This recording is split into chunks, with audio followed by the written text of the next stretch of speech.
Hello दोस्तों, मेरा नाम डॉक्टर सौरभ है। मैं वायनाड केरल से असम मैथमेटिकल फोरम में आपका स्वागत करता हूं।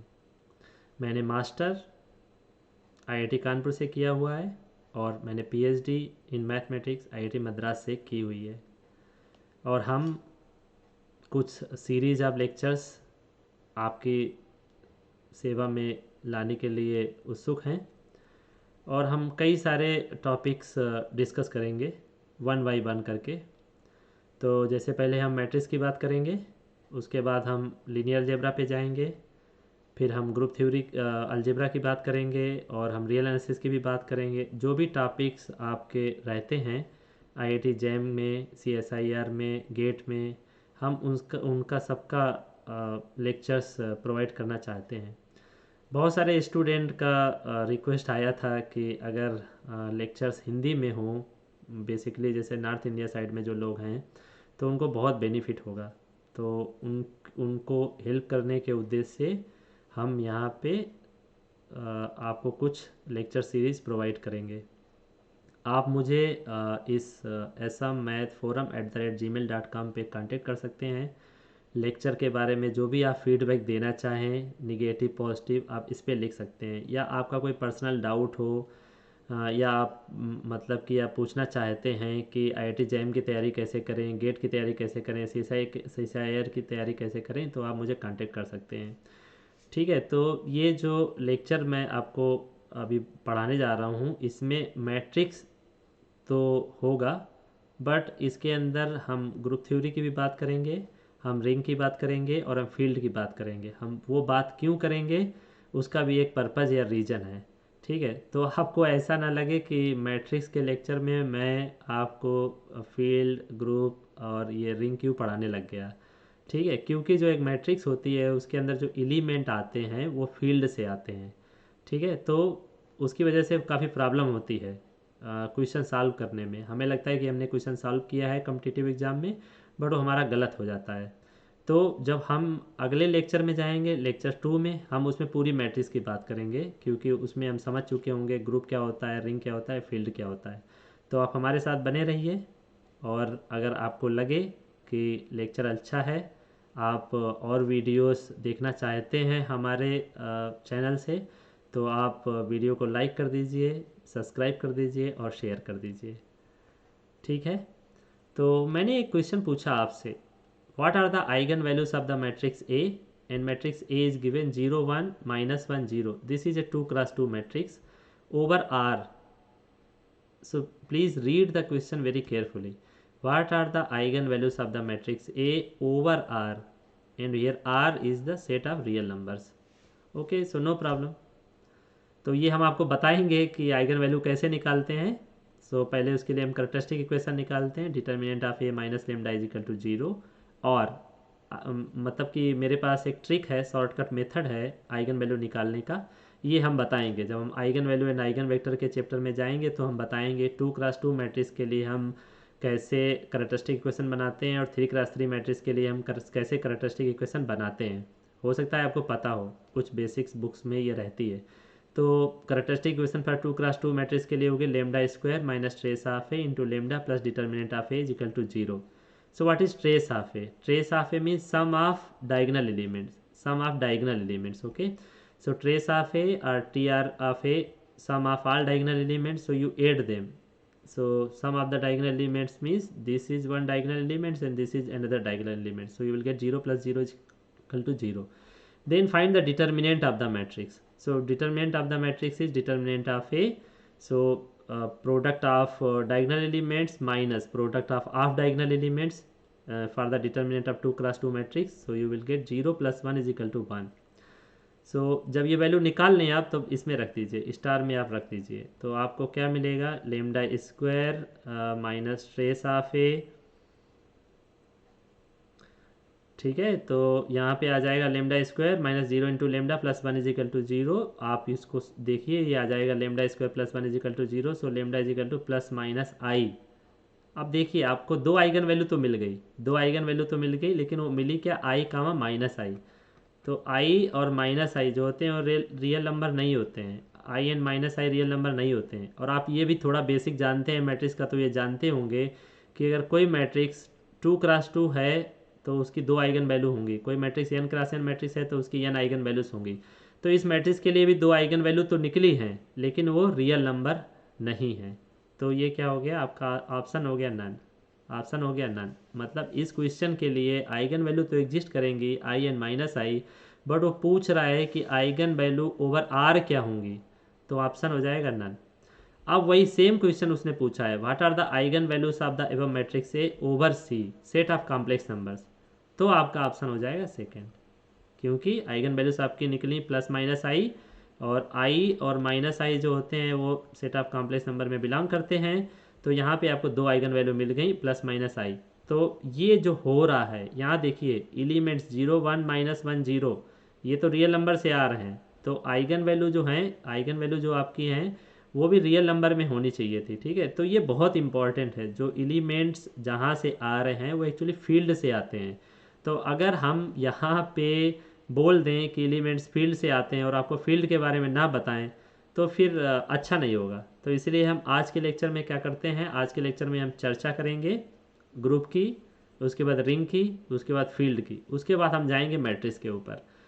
ओके, सो ग्रुप्स क्या है, पहले उससे पहले हम बाइनरी ऑपरेशन डिफाइन करते हैं। Let G be a set, a binary operation on G is a function that assigns each order pair of elements of G and element of G. Okay, कहने का मतलब ये है कि जी से कोई भी 2 एलिमेंट उठाइए, उसके ऊपर जो भी ऑपरेशन डिफाइन किया गया है वो अप्लाई करिए, और जो नया एलिमेंट है वो उसी जी में जाना चाहिए। तो यहाँ देखिए सेम बात, स्टार जो है एक बाइनरी ऑपरेशन होगा या नहीं होगा, कब होगा, जब जी से आप 2 एलिमेंट उठाएं, उसके ऊपर स्टार लगाएं, और जो नया एलिमेंट है वो भी जी में चला जाए। ओके, तो यहाँ साफ साफ लिख रहा है लेट स्टार भी ए बाइनरी ऑपरेशन। ओके, तो यहाँ देखिए जी इज इक्वल टू, मैंने लिया set of integers, Z mean set of integers, और अब मैं बाइनरी ऑपरेशन अपना डिफाइन कर रहा हूँ प्लस। ना पूछ रहा हूँ कि is this star is equal to plus A binary operation on Z, is star is equal to plus A binary operation on Z. तो उसका मतलब क्या हुआ, जेड सेट ऑफ इंटीजर से कोई भी 2 एलिमेंट उठाइए, उनको जोड़िए, उनको जोड़ने पर अगर वो सेट ऑफ इंटीजर्स में जा रहा है तो जो प्लस हो गया वो क्या हो गया, बाइनरी ऑपरेशन हो गया। तो मैंने क्या किया, जेड से एक एलिमेंट लिया और जेड से एक बी एलिमेंट लिया, मैंने उनको जोड़ा और वो जेड में चला जाएगा। ये सेट ऑफ इंटीजर्स का प्रॉपर्टी है कि मान लो ए इजिकल टू 10 लिया आपने, बी इजिकल टू -2 लिया, और दोनों को जोड़ दिया, ए प्लस बी मतलब क्या हो गया 10 - 2 8, तो वो भी क्या है सेट ऑफ इंटीजर्स में चला गया। तो ये सेट ऑफ इंटीजर्स के किसी भी 2 नंबर के लिए हमेशा ट्रू रहेगा। तो प्लस आपका क्या हो गया, बाइनरी ऑपरेशन हो गया। ठीक है, ऐसे ही हम एग्जाम्पल लेते हैं मल्टीप्लीकेशन। मैंने जेड लिया है सेट ऑफ इंटीजर्स, सो ये जेड है मेरा सेट ऑफ इंटीजर्स। जिन लोगों को नहीं पता है उनके लिए मैं लिख देता हूँ कि सेट ऑफ इंटीजर्स होता है 0 + -1 + -2 + -3 and dot dot like this. Okay, so आप जेड से कोई एलिमेंट ए लीजिए, जेड से कोई एलिमेंट बी लीजिए, और आपका बाइनरी ऑपरेशन क्या है इनटू, तो दोनों को मल्टीप्लाई कर दीजिए। सो मल्टीप्लाई करने के बाद क्या नया एलिमेंट जेड में जा रहा है, यस जा रहा है। जैसे एग्जांपल कि आप ए = 2 ले लीजिए, बी = -3 ले लीजिए, दोनों का मल्टीप्लाई करिए तो -6, वो भी जेड -6 भी एक इंटीजर है, तो -6 यहाँ पे चला गया। तो मतलब क्या हो गया, ये जो इनटू था आपका स्टार = जो इनटू है is a binary operation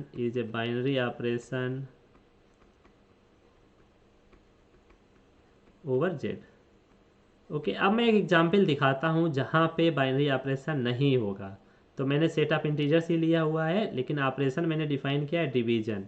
जो मैंने स्टार लिया है वो मैंने डिफाइन किया है डिवीजन। तो मैंने क्या किया, 2 नंबर लिया, एक नंबर लिया ए = 2 जेड में सेट ऑफ इंटीजर्स में, और बी = लिया 3 वो भी सेट ऑफ इंटीजर्स में, बट जो 2*3 होगा वो आपका डिवीजन है, तो वो क्या हो गया 2/3 हो गया, वो सेट ऑफ इंटीजर्स में नहीं होगा। क्यों नहीं होगा, क्योंकि 2/3 तो आपका एक कॉम्प्लेक्स नंबर है। 2/3 आपका क्या है, रेशनल नंबर है। 2/3 जो है वो रेशनल नंबर है, 2/3 रेशनल नंबर है, तो वो क्या हो गया इंटीजर्स नहीं है। So division is not a binary operation. तो आपका क्या हो गया, डिवीजन जो हो गया वो बाइनरी ऑपरेशन नहीं होगा। किस पे नहीं होगा, जेड पे। ठीक है, मतलब क्या हुआ कि जेड से आपने एलिमेंट लिया और जेड से आपने दूसरा एलिमेंट लिया, उसके ऊपर डिवीजन लगाया, तो जो नया एलिमेंट था वो किसी और सेट में चला गया, वो सेट जेड में नहीं है। सेट जेड में सेट ऑफ इंटीजर्स में क्या है, 0 +-1 +-2 +-3 dot dot dot so on. Okay, हम एक और एग्जाम्पल लेते हैं। हमने Z equal to G equal to फिर वही लिया, ओके, सेट ऑफ इंटीजर्स लिया और मैंने ऑपरेशन डिफाइन किया माइनस सब्ट्रैक्शन। तो मैं क्या करना चाहता हूँ कि अगर मैं एक एलिमेंट जेड से लूँ, दूसरा एलिमेंट भी जेड से लूँ और उनका सब्ट्रैक्शन अगर जेड में चला गया तो वो क्या हो जाएगा, दिस माइनस जो सब्ट्रैक्शन है वो बाइनरी ऑपरेशन होगा।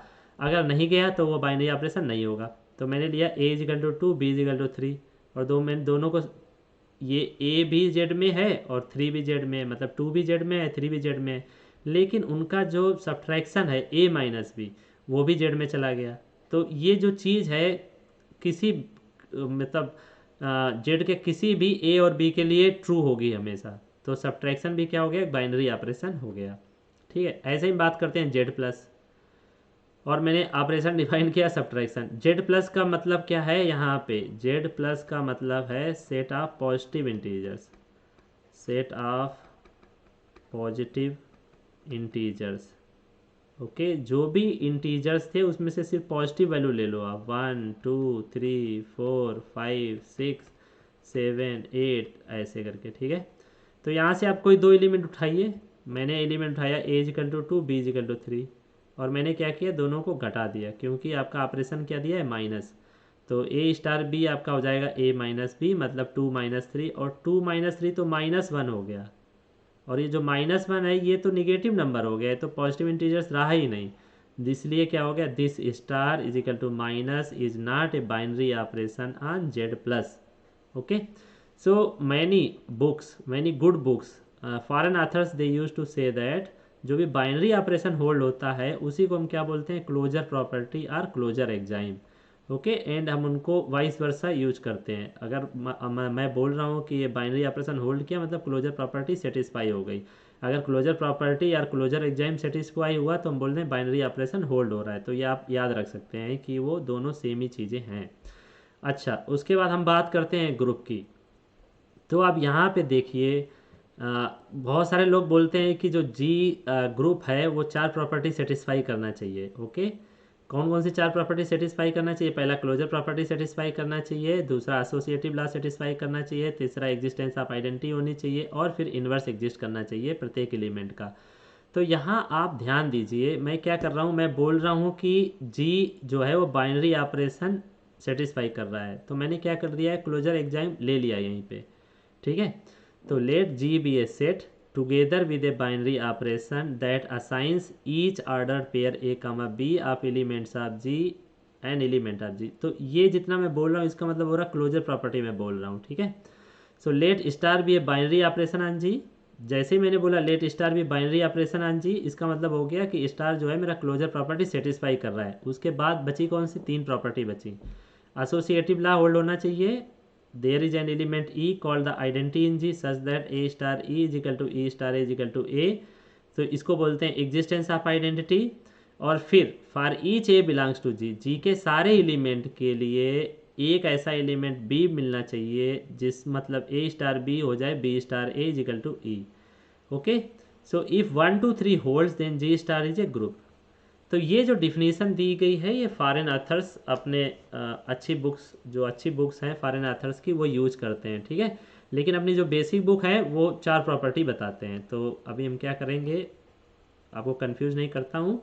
तो यहाँ पे आप देखिए, let G be a non empty set, let G be a non empty set and star be any operation, star be any operation. I am not saying that it is a closure, it is a binary operation. Okay, so now see let G be a non empty set and G कोई non empty set है और star एक उस पर ऊपर operation दिया गया है।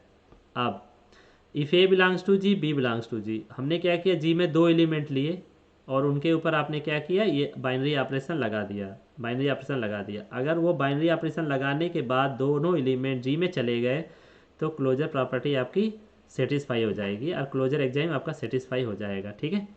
फिर आप देखिए यहाँ पे एसोसिएटिव लॉ का मतलब क्या है। एसोसिएटिव का लॉ का मतलब है कि पहले ए बी को आप कंबाइन करें और फिर सी को कंबाइन करें। तो ये जो वैल्यू आपकी लेफ्ट हैंड साइड में आए वो बराबर हो जब हम बी और सी को पहले कंबाइन करें फिर ए से कंबाइन करें, ठीक है।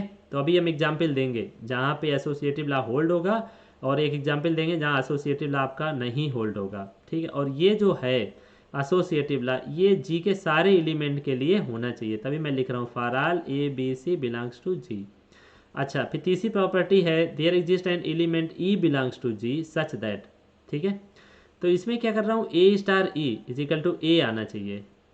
ओके, और ई स्टार ए वो भी ए आना चाहिए। तो यहाँ पे आपका मेरा कहने का मतलब है कि जी से आप कोई भी एलिमेंट ए उठाइए, उसका ई के साथ आप बाइनरी ऑपरेशन या ऑपरेशन जो दिया है वो ऑपरेट करिए, तो ए आ जाना चाहिए। मतलब ई जो है वो पूरा पूरा ऑब्जर्व हो जाना चाहिए, उसका एग्जिस्टेंस बिल्कुल ना के होना ही नहीं चाहिए।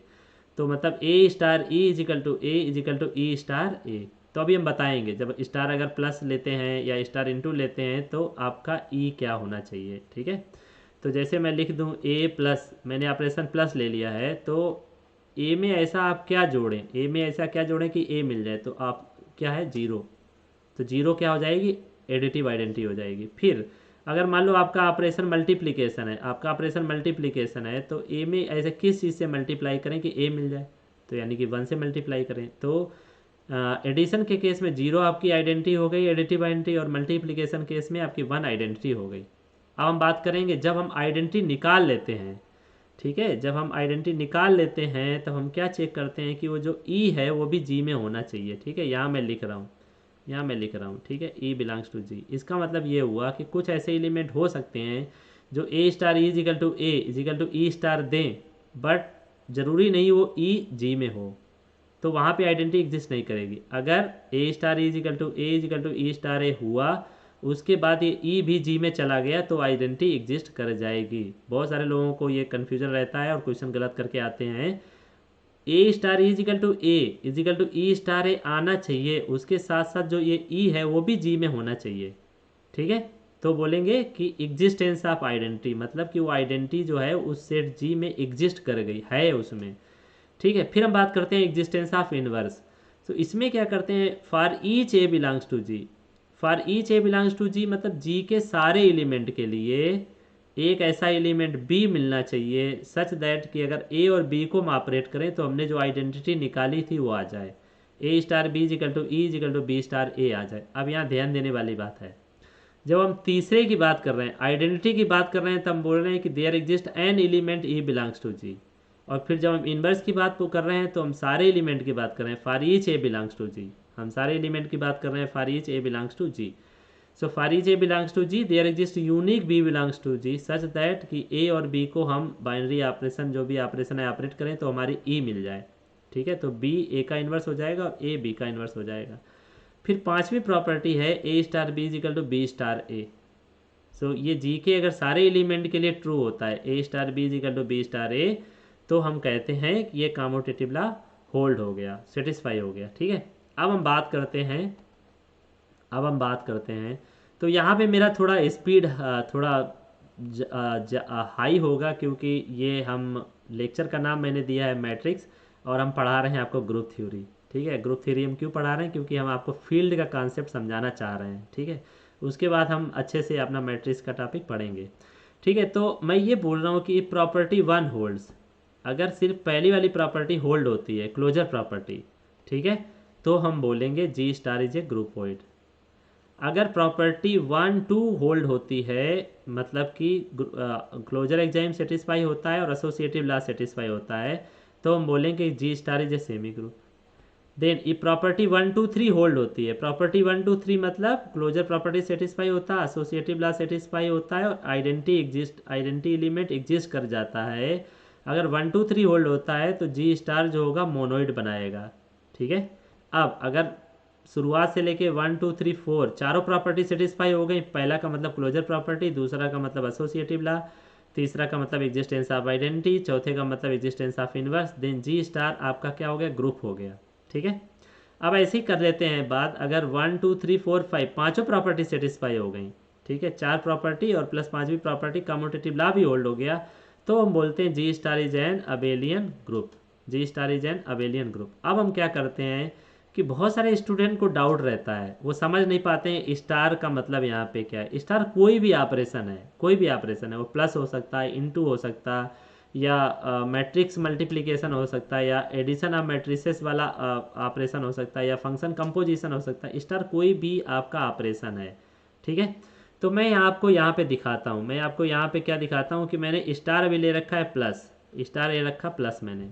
तो जब आपने स्टार प्लस ले रखा तो आपकी क्लोजर प्रॉपर्टी क्या हो जाएगी, जी के दो एलिमेंट उठाइए आप कोई भी और उनको ऐड कर दीजिए।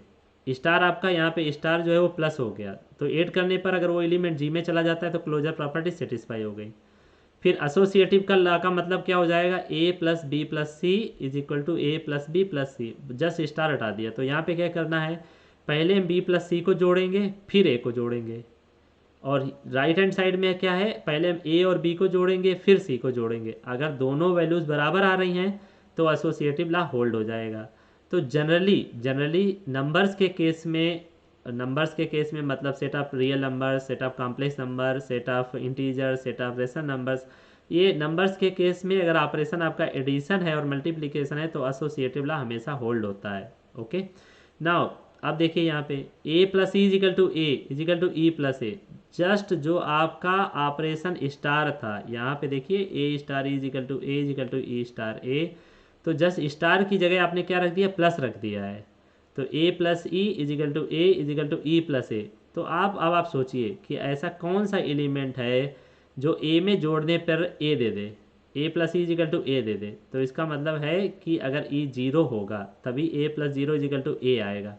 तो ये ई इजिकल टू जीरो क्या हो गई, आपकी एडिटिव आइडेंटिटी हो गई, एडिटिव आइडेंटिटी, और वो क्या होगी, जीरो ही होगी हमेशा, ठीक है। अब आपको क्या करना है, इन्वर्स देखना है। तो ये देखिए आपका इन्वर्स का डिफिनीशन ये है, a star b is equal to e equal to b star है। तो इसमें स्टार की जगह आपने प्लस रख दिया, तो ए plus B is equal to e zero, अभी तो जीरो आपने फाइंड किया, तो ए plus B is equal to zero equal to b plus a, ठीक है। तो आपको बी निकालना है, बी निकालना है। बी क्यों निकालना है, क्यों बी जो है ए का इन्वर्स है। तो आपको मिल गया B is equal to minus A, B is equal to minus A. So for example के लिए मान लो आप दो है, सेट ऑफ इंटीजर्स में दो है, तो दो का इन्वर्स क्या हो जाएगा, माइनस दो हो जाएगा, ठीक है। दो का इन्वर्स क्या हो जाएगा, माइनस दो हो जाएगा, उसको एडिटिव इन्वर्स बोलेंगे अभी के लिए फिलहाल, ठीक है। अब यहाँ पे देखिए मैंने ऑपरेशन इनटू ले रखा है, मैंने यहाँ ऑपरेशन इनटू लगा रखा है, मल्टीप्लिकेशन लगा रखा है। तो देखिए ए स्टार बी का मतलब क्या होगा, ए इंटू बी बिलोंग्स टू जी। आपने जी का एक एलिमेंट लिया, जी का दूसरा एलिमेंट लिया और दोनों उनको मल्टीप्लाई कर दिया, अगर वो जी में चला गया तो क्लोजर प्रॉपर्टी सेटिस्फाई हो गई। एसोसिएटिव लॉ का मतलब यहाँ पे है a into b into c is equal to a into b into c. इसका मतलब ये हुआ कि जी से आप कोई भी तीन एलिमेंट उठा सकते हैं, कोई भी तीन एलिमेंट, और सारे तीनों एलिमेंट के लिए सेटिस्फाई होना चाहिए। मतलब बी और सी को पहले मल्टीप्लाई करिए फिर ए से मल्टीप्लाई करिए। तो ये है हो गया आपका left hand side. Right hand side में ए और बी को पहले मल्टीप्लाई करिए फिर सी को मल्टीप्लाई कर दीजिए, ठीक है। फिर एग्जिस्टेंस ऑफ आइडेंटिटी का मतलब क्या है, ए स्टार ई, स्टार क्या हो गया, मल्टीप्लीकेशन। सो ये मिल जाएगा a star equal to a into e equal to a equal to e into a. तो ऐसा कौन सा नंबर है जिसका ए से मल्टीप्लाई करने पर ए मिल जाए, तो मतलब क्या होना चाहिए, ई की जो चॉइस है वन होनी चाहिए। सो इजिकल टू वन, तो ये आपकी हो गई मल्टीप्लिकेटिव आइडेंटिटी, ठीक है। अब हम बात करते हैं यहाँ पे, ठीक है। So A star b is equal to ई आना चाहिए इन्वर्स के लिए, ए स्टार बी इजिकल टू ई आना चाहिए इन्वर्स के लिए, और बी स्टार ए आना चाहिए।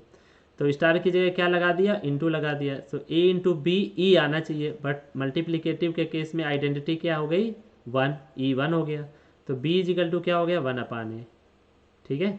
तो ये जो चीज़ है a into b is equal to one, इसका मतलब हुआ ए बी का इन्वर्स हुआ और बी आल्सो ए का इन्वर्स हुआ, ठीक है। तो अगर बी इन्वर्स लिखोगी तो क्या हो गया, ए हो गया। यहाँ से ए इंटू बी मतलब ए में ऐसे किस एलिमेंट से मल्टीप्लाई करें जो वन आ जाए, तो मतलब क्या हो गया, ए इन्वर्स बी हो गया। आर बी में ऐसे किस एलिमेंट से मल्टीप्लाई करें जो वन आ जाए, तो बी इन्वर्स क्या हो गया, ए आ गया, ठीक है।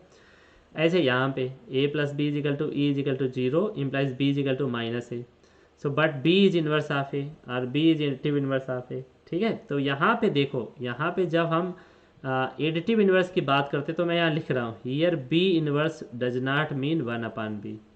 जब हम एडिटिव इन्वर्स की बात कर रहे हैं तो वहाँ पे बी इन्वर्स और ए इन्वर्स का मतलब वन अपान ए नहीं होता है।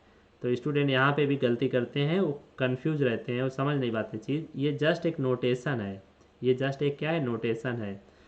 तो आपने a plus B is equal to 0 inverse निकालने के लिए आपने क्या किया कि a में ऐसा क्या जोड़ें जिससे हमें 0 मिल जाए, आइडेंटिटी मिल जाए। तो b इज इक्वल टू आ गया -a, बट b है क्या, वो a का इन्वर्स ही तो है। मीन्स a का इन्वर्स b है और b का इन्वर्स a है by definition. So b is equal to a inverse, but b की वैल्यू क्या है, -a, तो a इन्वर्स क्या हो गया, -a। तो ये a इन्वर्स जो है यहाँ पे, जब ऑपरेशन आपका एडिशन है तो a इन्वर्स का मतलब 1/a नहीं है जैसा इधर है, इधर 1/a है, करेक्ट। बट जब ऑपरेशन आपका एडिशन है तो a होल इन्वर्स का मतलब 1/a नहीं है, उसका मतलब है -a, उसका मतलब है -a। तो ये आप गलती मत करिए, यहाँ मैंने नोट करके भी दिया है, here b inverse does not mean 1/b। अब ये देखिए, if a is any element then a inverse क्या होगा, -a होगा। अगर आपका ऑपरेशन एडिशन है तो किसी भी एलिमेंट का जो इन्वर्स होगा वो उसका माइनस कर देना है। मान लो टू एलिमेंट है, उसका इन्वर्स क्या हो जाएगा, -2। ओके, अगर आप सेट ऑफ इंटीजर्स में हैं या सेट ऑफ रियल नंबर्स में हैं, ठीक है। एडिशन केस में ऑपरेशन आपका एडिशन है तो टू इन्वर्स क्या आ जाएगा, -2 आ जाएगा। फिर ये last property a plus B is equal to b plus a और a into b is equal to b into a for all a comma b belongs to G, ठीक है। अब देखिए हम बात करते हैं, तो आशा करता हूँ कि आपको बहुत अच्छे से समझ में आ गया होगा कि जब ऑपरेशन आपका एडिशन है, ऑपरेशन आपका मल्टीप्लिकेशन है, तो आपका आइडेंटिटी एलिमेंट क्या होगा और इन्वर्स एलिमेंट क्या होंगे, ठीक है। अच्छा ठीक है, अब हम एग्जाम्पल ले लेते हैं। मैंने जैसे अभी बोला था कि एसोसिएटिव लॉ जो होता है वो एडिशन और मल्टीप्लिकेशन के केस में जो भी अपने नंबर्स होते हैं, set of real number, set of complex number, set of integers, वहाँ होल्ड होता है, ठीक है। लेकिन हम एक ऐसा एग्जाम्पल आपको देना चाह रहे हैं जहाँ पे एसोसिएटिव लॉ, ये एसोसिएटिव लॉ होल्ड नहीं होगा, ठीक है। तो मैंने जेड लिया, जेड जी लिया, जी जो लिया सेट ऑफ इंटीजर्स लिया, ये क्या है, सेट ऑफ इंटीजर्स लिया, मैंने सेट ऑफ इंटीजर्स ले लिया, ठीक है। और मैंने ऑपरेशन डिफाइन किया माइनस, मैंने ऑपरेशन क्या डिफाइन किया, माइनस, ठीक है। तो अब देखिए a star b star c is equal to a star b star c, ये जनरल डिफिनीशन है एसोसिएटिव लॉ की। अब स्टार आपने ले लिया है माइनस, तो यहाँ माइनस लगा दीजिए, a minus B minus C is equal to a minus B minus c for all a B c belongs to Z. So Z के कोई भी तीन एलिमेंट के लिए ये चीज़ सेटिस्फाई होनी चाहिए। चलो देख लेते हैं। मैंने ए ले लिया, फॉर एग्जांपल मैंने ए ले लिया 1, बी ले लिया 2, सी ले लिया 3, रख दीजिए लेफ्ट हैंड साइड में रख दीजिए। सो लेफ्ट हैंड साइड में आपने रखा तो 1 माइनस बी माइनस सी 2 माइनस 3 सॉल्व करिए। तो पहले जो ब्रेकेट वाला पार्ट है वो पहले सॉल्व करेंगे, तभी तो ब्रेकेट लगाया वहाँ पे। तो 1 - 1 विल बिकम 1+1, तो ये आ जाएगा 2 आ जाएगा, ठीक है। फिर अब राइट हैंड साइड सॉल्व करिए। तो ये 1 - 2 - 3, तो यहाँ जब ये सॉल्व करेंगे, पहले ब्रेकेट वाला सॉल्व करेंगे तो -1 - 3, तो ये हो गया -4। देखिए जो लेफ्ट हैंड साइड है वो राइट हैंड साइड के बराबर ही नहीं आ रहा है, ठीक है।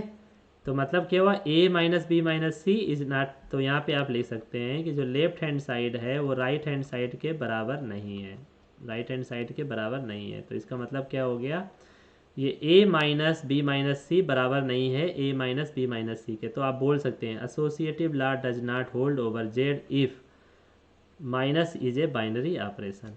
तो आपको क्या पता चल गया कि आपको एक ऐसा एग्जाम्पल पता चल गया, आप सरप्राइज हो रहे होंगे, आपको एक ऐसा एग्जाम्पल पता चल गया है सेट ऑफ इंटीजर्स पे जहाँ पे अगर बाइनरी ऑपरेशन अगर माइनस है तो वहाँ पे एसोसिएटिव लॉ होल्ड नहीं होगा, ठीक है।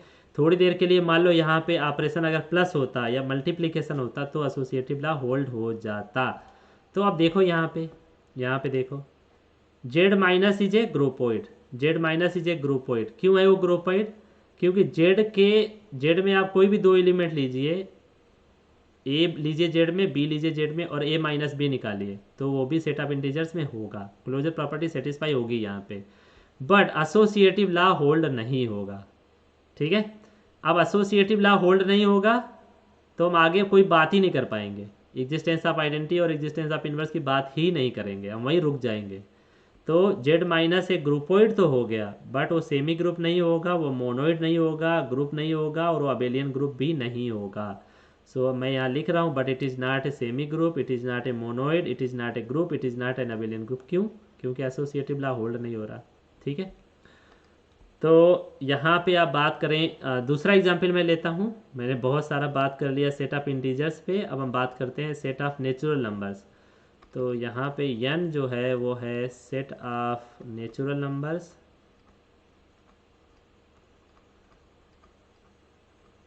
और सेट ऑफ नेचुरल नंबर्स मतलब 1 2 3 4 5 ये ऐसे करके, ठीक है। और इसको क्या बोलेंगे, जेड प्लस भी हम बोलते हैं, ठीक है। Z plus set of positive integers, set of जो पॉजिटिव इंटीजर्स होता है वही नेचुरल नंबर होता है, ठीक है। और ऑपरेशन आपने लिया है प्लस, ऑपरेशन आपने लिया है प्लस, तो कोई दो नेचुरल नंबर लीजिए, ओके, और उनको जोड़ दीजिए तो वो फिर से एक नेचुरल नंबर हो जाएगा, ठीक है। जैसा कि अभी मैंने बताया कि नंबर्स जो होते हैं वो एडिशन और मल्टीप्लिकेशन के केस में एसोसिएटिव लॉ होल्ड करते हैं। तो यहाँ पे a plus B plus C equal to A plus B plus C, A B C कोई भी तीन आप नेचुरल नंबर ले लीजिए और उनको चाहे पहले a प्लस बी जोड़िए चाहे b प्लस सी जोड़ के a जोड़िए, वो बराबर ही आएंगे। तो इस केस में लेफ्ट हैंड साइड हमेशा बराबर होगी राइट हैंड साइड के, ओके। सो एसोसिएटिव लॉ यहाँ होल्ड होगा। नाउ तीसरी प्रॉपर्टी, आपको ये देखना है कि a plus e equal to a equal to e plus a, ठीक है। तो मान लो एक हमने नंबर लिया नेचुरल नंबर दो लिया एक नेचुरल नंबर, और मैं देख रहा हूँ कि 2 प्लस 0 इजिकल टू 2 आ रहा है। देखिए ये प्रॉपर्टी सेटिस्फाई हो रही है, लेकिन क्या ये जो जीरो है एन में है, तो वो जीरो एन में नहीं है। तो ई इजिकल टू यहाँ पे जो जीरो मिला है वो एन में नहीं है। जबकि मैंने क्या बताया था शुरुआत में, मैंने ये बताया था कि अगर आइडेंटिटी आपकी एग्जिस्ट करती है तो वो उस सेट में होनी चाहिए। तो यहाँ पे a plus zero is equal to a is equal to zero plus a तो हो रहा है, बट ये जो जीरो है वो नेचुरल नंबर नहीं है। तो यहाँ से क्या हो गया कि आइडेंटिटी आपकी एग्जिस्ट नहीं करेगी, ठीक है। तो यहाँ आप लिख लीजिए identity does not exist, identity आपकी एग्जिस्ट नहीं करेगी, ठीक है। तो यहाँ से n प्लस जो हो गया इज ए ग्रुपोइड, मतलब क्लोजर प्रॉपर्टी सेटिस्फाई हो रहा है और उस दूसरी प्रॉपर्टी एसोसिएटिव लॉ भी सेटिस्फाई हो रहा, तो वो सेमी ग्रुप भी हो गया। पहली प्रॉपर्टी से सेटिस्फाई होने से वो ग्रुपोइड हो गया और पहली और दूसरी सेटिस्फाई होने से वो सेमी ग्रुप हो गया, but it is not a monoid. It is not a monoid means तीसरी प्रॉपर्टी सेटिस्फाई नहीं हो रही, तो ये क्या होगा, ग्रुप भी नहीं बना पाएगा। अगर ये मोनोइड ही नहीं है तो उसके आगे जा ही नहीं पाएंगे, बात ही नहीं कर पाएंगे, तो ये ग्रुप भी नहीं होगा, ठीक है। अब हम बात करते हैं, हाँ अब यहाँ बात करते हैं कौन कौन से ग्रुप होते हैं, ठीक है। तो ये है आपका set of complex number, set of real number, set of rational number और सेट ऑफ इंटीजर्स। ऑपरेशन हमने लिया प्लस, ऑपरेशन लिया हमने प्लस, तो ये देन जी स्टार मतलब क्या हो गया, जी प्लस, स्टार जो है वो प्लस है, will be a group, okay, will be a group. तो मैं बोल रहा हूँ कि C over plus set of complex number over addition is a group और ये अबेलियन ग्रुप होगा, ठीक है। R plus is a group, abelian group भी होगा। Q plus is an abelian group होगा, Z plus is an abelian group. तो ये क्या है, छोटा छोटा एक्सरसाइज है आपके लिए। आप कोई भी बेसिक बुक उठा लीजिए ग्रुप थ्योरी या अलजेब्रा की, उसमें ये आप प्रूव कर लीजिए कि सी प्लस कैसे ग्रुप होता है, आर प्लस कैसे ग्रुप होता है, क्यू प्लस कैसे अबेलियन ग्रुप होता है, जेड प्लस कैसे अबेलियन ग्रुप होता है, उसमें दिया होगा, ठीक है। और अगर नहीं भी दिया है तो आप खुद से ट्राई करिए। जब आप खुद से ट्राई करेंगे, प्रैक्टिस करेंगे, तभी आप मैथमेटिक्स अच्छे से सीख सकते हैं, ठीक है। तो मान लो आपको प्रूव करना है आर प्लस अबेलियन ग्रुप होगा या नहीं होगा। तो क्या है, आर प्लस में सबसे क्लोजर प्रॉपर्टी के लिए क्या करना है, दो एलिमेंट ले लीजिए और उनको जोड़ दीजिए। वो भी क्या रियल नंबर है, हाँ होंगे। अगर आपने ए कोई रियल नंबर लिया है, एक नंबर रियल नंबर लिया है, दूसरा कोई रियल नंबर लिया है और दोनों को जोड़ दिया है, ऑपरेशन जो भी लगाया है, तो जो नया एलिमेंट होगा वो भी रियल नंबर होगा, ठीक है। नंबर्स के केस में एसोसिएटिव लॉ होल्ड होगा, यस होगा। यहाँ पे आर प्लस में आइडेंटिटी क्या होगी, एडिटिव आइडेंटिटी क्या होगी, जीरो होगी, ठीक है। और इनवर्स प्रत्येक एलिमेंट क्या हो गया, मान लो 1/2 है आर में, तो इसका जस्ट माइनस जो होगा -1/2 भी आर में होगा और वही उसका इन्वर्स होगा। तो ये आर में जो भी एलिमेंट है उसके आगे माइनस लगाने से वो उसका इन्वर्स हो जाएगा। क्यों हो जाएगा, क्योंकि 1/2 में ऐसा क्या जोड़ें, 1/2 में ऐसा क्या जोड़ें कि ई आ जाए, मतलब एडिटिव आइडेंटिटी जीरो आ जाए। तो ये क्या हो गया आपका एडिटिव इन्वर्स हो गया। तो जो लोगों को ये चीज़ें समझ नहीं आ रही हैं या थोड़ा बाउंस मार रहा है या मैं थोड़ा स्पीड से बता रहा हूँ तो चिंता ना करें, ठीक है। जब हम आपकी लीनियर अलजेब्रा के बाद अलजेब्रा की बात करेंगे, मॉडर्न अलजेब्रा की बात करेंगे, तब ये सब चीज़ें पढ़ाएंगे और स्लोली पढ़ाएंगे, ठीक है। अब यहाँ देखिए, all the above numbers satisfy associative as well as commutative law over addition and multiplication. तो मैंने यहाँ पे एक नोट दे दिया है। अभी आप नोट आपने अगर याद कर लिया तो कभी अगर सी प्लस की बात होगी, आर प्लस की बात होगी, क्यू प्लस की बात होगी, जेड प्लस की बात होगी, तो आपको ये नोट से आसानी हो जाएगी। आप याद रखेंगे कि अगर नंबर्स हैं तो वो एसोसिएटिव लॉ और कम्यूटेटिव लॉ, अगर ऑपरेशन एडिशन और मल्टीप्लिकेशन है तो सेटिस्फाई करते ही हैं, हमें चेक करने की ज़रूरत नहीं है। बस वो कहाँ फेल कर सकते हैं, सब्ट्रैक्शन के केस में, जैसे अभी मैंने एक एग्जाम्पल आपको दिया। ठीक है, अब हम बात करते हैं, अब हम बात करते हैं, जैसे अब मैंने एक एग्जाम्पल लिया, G is equal to Z set of integers, और मैंने ऑपरेशन रखा मल्टीप्लिकेशन, ठीक है। तो आप क्या करेंगे, क्लोजर प्रॉपर्टी आपको चेक करना है। जेड से एक एलिमेंट ए उठाइए, जेड से दूसरा एलिमेंट बी उठाइए, दोनों को मल्टीप्लाई कर दीजिए, तो वो जेड में जाएगा, यस जाएगा। कोई भी दो इंटीजर्स उठाइए, उनको मल्टीप्लाई करिए, वो एक नया इंटीजर मिल जाएगा। फिर सेकेंड प्रॉपर्टी ये, a into b into c equal to a into b into c, ये लेफ्ट हैंड साइड और राइट हैंड साइड दोनों बराबर होंगे सेट ऑफ इंटीजर्स के केस में। अच्छा, फिर हम क्या करते हैं, ये वाली मल्टीप्लिकेशन के केस में ये वाली प्रॉपर्टी जो है, a into e equal to e into a equal to a आना चाहिए। तो यहाँ पे ई क्या हो जाएगा, 1 हो जाएगा, क्योंकि ऑपरेशन मल्टीप्लिकेशन है, तो a into one equal to ए आ जाएगा। क्या ये जो 1 है वो जेड में रहता है, होता है, यस। दिस ई जो है 1 जो होता है वो जेड में होता है, तो आइडेंटिटी आल्सो एग्जिस्ट कर गई। अच्छा, अब हम क्या करना है, हमें इन्वर्स निकालना है। मान लो ए इजिकल टू 3 को एलिमेंट है, तो 3 इंटू बी इजिकल टू 1 आना चाहिए, मतलब a star b is equal to क्या आना चाहिए, ई आना चाहिए ना, बी स्टार ए, किसके लिए, इन्वर्स के लिए। यहाँ पे ऑपरेशन स्टार क्या है, इनटू है, और ई आपको क्या निकाल लिया, 1, तो बी इजिकल टू क्या आ जाएगा, 1/a। ओके, ये इन्वर्स निकालने का तरीका जनरल। ओके, तो मैंने क्या किया, कोई एलिमेंट 3 ले लिया जेड में, और मैं चेक करना चाहता हूँ कि इसका इन्वर्स क्या होगा। तो 3 में ऐसे किसी एलिमेंट से मल्टीप्लाई करें जिससे कि मुझे 1 मिल जाए। ओके, वही बी हमारा क्या हो जाएगा, इन्वर्स हो जाएगा। तो यहाँ पे मैंने बी निकाला 1/3, लेकिन ये तो रेशनल नंबर हो गया, ये तो सेट ऑफ इंटीजर सही नहीं, 1/3 इंटीजर नंबर है ही नहीं, ठीक है। बट ये 3 इंटू 1/3 इजिकल टू 1 दे रहा है, सेटिस्फाई हो रहा है ये। तो आप यहाँ पे गलती ना करें, ठीक है। जब आपको पता चल गया है कि 3 इंटू 1/3 1 आ रहा है, तब ये चेक करिए कि ये 1/3 जो है ये उस सेट में जा पा रहा है या नहीं जा पा रहा है। तो इसमें नहीं जा पा रहा है, 1/3 जो हो गया वो रेशनल नंबर हो गया, वो कि इंटीजर नंबर नहीं है। तो आपका क्या हो गया, इन्वर्स डज नॉट एग्जिस्ट।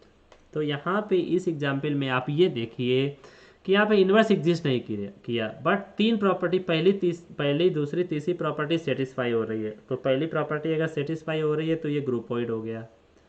फिर पहली और दूसरी प्रॉपर्टी सेटिस्फाई हो रही तो ये क्या हो गया, जेड इंटू सेमी ग्रुप हो गया। फिर अगर पहली दूसरी तीसरी प्रॉपर्टी सेटिस्फाई हो रही है तो ये क्या हो गया, मोनोइड हो गया। बट चौथी प्रॉपर्टी सेटिस्फाई नहीं हो रही है तो ये क्या हो गया, is not a group, Z into is not A group. तो ऐसे क्या हो गया, Z into is not an abelian group. अगर ग्रुप नहीं बनाएगा तो अबेलियन ग्रुप भी नहीं बनाएगा, हम उसके आगे नहीं जाएंगे, ठीक है, यस। तो यहाँ पे ऐसे ऐसे बहुत सारे एग्जाम्पल हैं, ऐसे बहुत सारे आप एग्जाम्पल बना सकते हैं और देख सकते हैं ग्रुप बनाएगा या नहीं बनाएगा, ठीक है। तो जैसे एक ये एग्जाम्पल है, बहुत पेट एग्जाम्पल है ये, कि 1 omega omega square of the complex number is a group under multiplication or not, ये अबेलियन ग्रुप बनाएगा या नहीं बनाएगा। तो उसके लिए क्या करते हैं, हम कंपोजिशन टेबल बनाते हैं, जहाँ पे लेस नंबर ऑफ एलिमेंट्स होते हैं तो हम कंपोजिशन टेबल बनाते हैं, ऑपरेशन को यहाँ रखते हैं, और 1 ओमेगा ओमेगा जो एलिमेंट्स होते हैं वो ऐसे रख देते हैं, 1 ओमेगा ओमेगा स्क्वायर और 1 ओमेगा ओमेगा स्क्वायर, फिर मल्टीप्लाई करते हैं इस एलिमेंट का यहाँ पे, ठीक है। तो 1 into 1 1, 1 into omega omega, 1 into omega square, फिर ओमेगा से मल्टीप्लाई करिए, omega into 1 omega, omega into omega omega square, omega into omega square, omega cube, but omega cube is 1 because it is a cube roots of unity. Okay, तो यहाँ omega cube क्या आ गया, 1 आ गया। तो यहाँ omega square into 1 omega square हो गया, omega square into omega omega cube हो गया, ओमेगा क्यूब 1 हो गया। तो omega square into omega square क्या आ गया, ओमेगा टू पावर 4 आ गया। और ओमेगा टू पावर 4 को आप क्या ले सकते हैं, ओमेगा क्यूब इंटू ओमेगा, तो ओमेगा क्यूब 1 हो गया, 1 into omega equal to omega, ठीक है। तो ये ओमेगा आ गया। देखिए, ये आपने सारे एलिमेंट का आपस में मल्टीप्लाई किया, कोई भी एलिमेंट बाहर नहीं गया, तो इसका मतलब क्लोजर प्रॉपर्टी सेटिस्फाई होगी। यहाँ एसोसिएटिव लॉ भी चेक कर लीजिए, a into b into c equal to a into b into c, वो भी हो जाएगी। फिर जब आप यहाँ पे मतलब कि यहाँ पे उसकी बात करते हैं, किसकी बात करते हैं, आइडेंटिटी की बात करते हैं, तो मैं यहाँ पे आपको बताना चाहूँगा कि आप आइडेंटिटी कैसे निकालते हैं कंपोजिशन टेबल से। ठीक है, तो आप क्या करिए, या आप क्या करिए, ओमेगा क्यूब ये वन है, ये ओमेगा क्यूब वन है। ओके, तो आप ये देखिए, ये वाला जो है, ये वाला जो कॉलम है वो यहाँ के किस कॉलम से एग्जैक्टली मैच हो रहा है। तो ये वाला जो कॉलम है इस कॉलम से एग्जैक्टली मैच हो रहा है। तो ये कॉलम के करस्पॉन्डिंग जो टॉप पे एलिमेंट बैठा है वही क्या हो जाती है, आइडेंटिटी हो जाती है। तो आइडेंटिटी ई क्या हो गई, वन हो गया। अगर आप इसको ध्यान से देखेंगे तो ये कैसे हम बता पा रहे हैं, वन इंटू वन वन आ रहा, ओमेगा इंटू वन ओमेगा आ रहा, इसको देखिए ना, वन इंटू वन वन आ रहा, ओमेगा इंटू वन ओमेगा आ रहा, और omega square into one omega square आ रहा। तो यानी कि ऐसा कौन सा एलिमेंट है जिसमें मल्टीप्लाई करने से सेम एलिमेंट मिल रहा है, वो वन ही है ना। तो आइडेंटिटी क्या हो गई, वन हो गई। ठीक है, अच्छा अब हम बात करते हैं इन्वर्स निकालने की। जब आप इन्वर्स निकालने की बात करते हैं और आपको कंपोजिशन टेबल दी होती है तो आप क्या करिए, पहली रो में घुसना शुरू करिए, इसमें घुसना शुरू करिए, जहाँ पे आपको आइडेंटिटी मिल जाए उसके करस्पॉन्डिंग जो भी टॉप पे एलिमेंट बैठा है वो उसका इन्वर्स हो जाता है। तो वन का इन्वर्स क्या हो गया, वन हो गया, वन इन्वर्स वन हो गया। अब फिर ओमेगा वाले में घुसते जाइए जब तक आपको वन ना मिले, आइडेंटिटी ना मिले। वन ये हो गया, इसके करस्पॉन्डिंग टॉप पे एलिमेंट क्या बैठा, ओमेगा स्क्वायर।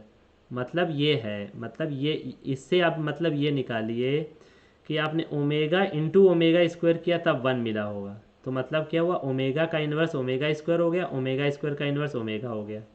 तो ओमेगा इन्वर्स का इन्वर्स क्या हो गया, ओमेगा स्क्वायर। तो ये ओमेगा वाली रो में घुस जाइए, जब वन मिल जाए, वन के करस्पॉन्डिंग टॉप पे जो एलिमेंट बैठा है वही उसका इन्वर्स है। अब सेम ओमेगा स्क्वायर पे कर लीजिए, ओमेगा स्क्वायर में यहाँ वन मिला, इसके ऊपर टॉप पे क्या बैठा, ओमेगा बैठा, तो ओमेगा स्क्वायर का इन्वर्स क्या आ गया, ओमेगा आ गया। मतलब यहाँ पे ये है कि ओमेगा इंटू ओमेगा स्क्वायर करोगे तो वन आ जाएगा, क्योंकि ओमेगा क्यूब हो जाएगा, वन आ जाएगा। तो ओमेगा एंड ओमेगा स्क्वायर क्या है, एक दूसरे के इन्वर्स हैं। तो आप ऐसे करके कर सकते हैं। ठीक है, फिर आपको चेक करना है कि वो अबेलियन होगा या नहीं होगा। तो आप क्या कर सकते हैं, यहाँ पे जो भी एलिमेंट मिले हैं, यहाँ पे जो भी एलिमेंट मिले हैं उनका अगर ट्रांसपोज लेते हैं और सेम चीज़ आ जाती है तो मतलब कॉम्यूटेटिव ला होल्ड हो रहा है। इसका मतलब क्या हुआ, उनको चाहे जैसे भी मल्टीप्लाई करिए, a into b is equal to b into a हो रहा है, for all a comma b belongs to G.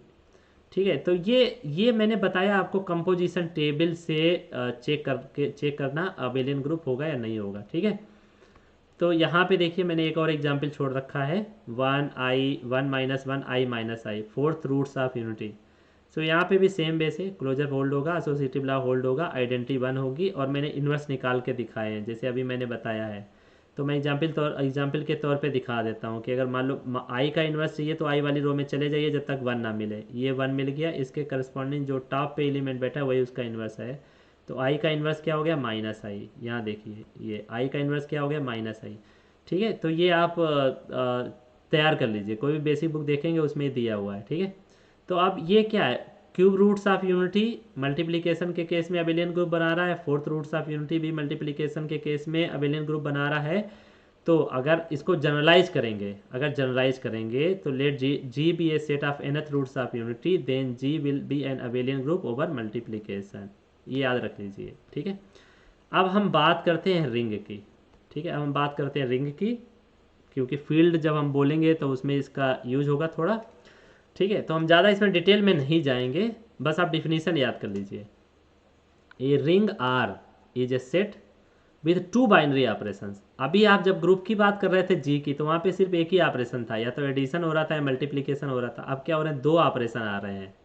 ठीक है, so a ring R is a set with two binary operations, additions denoted by a plus b and multiplication denoted by a into b such that. कब, यहाँ पे ये red वाला पढ़िए, R plus into is a ring if R plus is an abelian group. Means जो set R है वो operation plus पे अबेलियन ग्रुप बनाए। उसके बाद second property a into b into C, A into b into c वो आ जाए ए इंटू बी इंटू सी, मतलब मल्टीप्लीकेशन के केस में एसोसिएटिव लॉ होल्ड हो। ठीक है, और a into b plus C equal to a into b plus a into c, और b plus c into a equal to b into a plus c into a. इसको last वाले को बोलते हैं डिस्ट्रीब्यूटिव लॉ।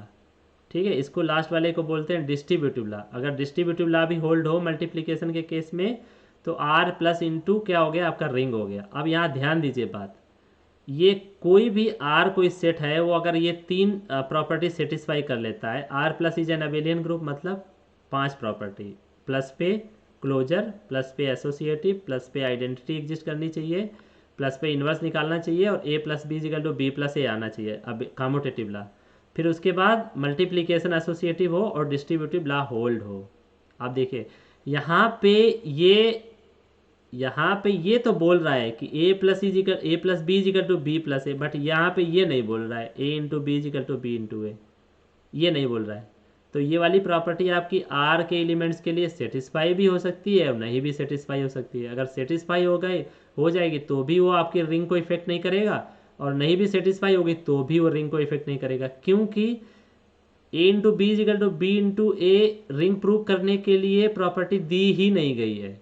प्रॉपर्टी क्या दी गई है कि आप आर प्लस दिखाइए अबेलियन ग्रुप होगा, और मल्टीप्लिकेशन में एसोसिएटिव ला दिखाइए और डिस्ट्रीब्यूटिव ला दिखाइए। ठीक है, तो ये रहा आपकी रिंग का डिफिनीसन। आपको इस बस 3 ये प्रॉपर्टी ध्यान देनी है। ठीक है, तो अब यहाँ देखिए जो ये लिखा है a into b plus C, अगर ए into b plus a into सी हो गया तो इसको बोलेंगे लेफ्ट डिस्ट्रीब्यूटिव ला। ठीक है, और b plus c into a equal to b into a plus c into a आ गया तो इसको बोलेंगे राइट डिस्ट्रीब्यूटिव ला। अब ध्यान दीजिए, एक बार सेट कर दीजिए। ठीक है, ज़िंदगी छोटी है, अगर आप यही सब चीज़ें बार बार सीखते रहेंगे तो हो गया, कोई ना तो कोई कंपटीशन निकलेगा ना आपको सीख पाएंगे। एक ही बार सेट कर दीजिए। यहाँ पे देखिए इसमें यहाँ पे आप ए से मल्टीप्लाई कर रहे हैं लेफ्ट हैंड साइड से, यहाँ पे इस चीज़ में आप ए से मल्टीप्लाई कर रहे हैं लेफ्ट हैंड साइड से, तो इसलिए इसको बोलोगे लेफ्ट डिस्ट्रीब्यूटिव ला। और इसमें आप मल्टीप्लाई कर रहे हो ए से राइट हैंड साइड से, इसलिए इसको बोलोगे राइट डिस्ट्रीब्यूटिव ला। अब याद कर लीजिए, अगर आपको एक रिंग बनानी है तो R over plus abelian group हो। अबेलियन ग्रुप का मतलब 5 प्रॉपर्टी सेटिस्फाई करे एडिशन के केस में, फिर एसोसिएटिव जो ला आपका हो मल्टीप्लिकेशन केस में होल्ड हो, और डिस्ट्रीब्यूटिव ला होल्ड हो। ठीक है, तो इसमें कई सारी चीज़ें हैं, वो मैं अभी आपको नहीं बताऊंगा कि मतलब कि यहाँ पे मल्टीप्लिकेटिव आइडेंटिटी क्या होती है, और रिंग कम्यूटेटिव कब होती है, और रिंग के एलिमेंट का इन्वर्स कैसे निकालते हैं। ठीक है, उसमें मैं नहीं जाता हूँ। तो मैं बस इंटरेस्ट रखूँगा आपको एक एग्जाम्पल देने के लिए जो ये बताए कि वो रिंग है। ठीक है, तो मैंने क्या किया हुआ है, यहाँ पे एक एग्जाम्पल दिखा रहा हूँ जेड का, सेट ऑफ इंटीजर्स। ठीक है, तो मैं यहाँ लिख रहा हूँ, ये यहाँ पे लिख रहा हूँ आपका ये Z plus into is A commutative ring. ठीक है, जेड प्लस इंटू क्या होगा, आपका एक रिंग बनाएगा, set of integers over addition and multiplication. ना कोई पूछे कि क्या ये हम प्रूव कर सकते हैं, तो हम बिल्कुल प्रूव कर सकते हैं। हमें प्रूव करना है कि Z plus into is a ring or not. So हम क्या करेंगे पहले हम प्रूव करेंगे जेड प्लस एक अबेलियन ग्रुप होना चाहिए। तो यहाँ देखिए मैं दे रहा हूँ Z plus into is a ring. Z है क्या, वो सेट ऑफ इंटीजर्स है।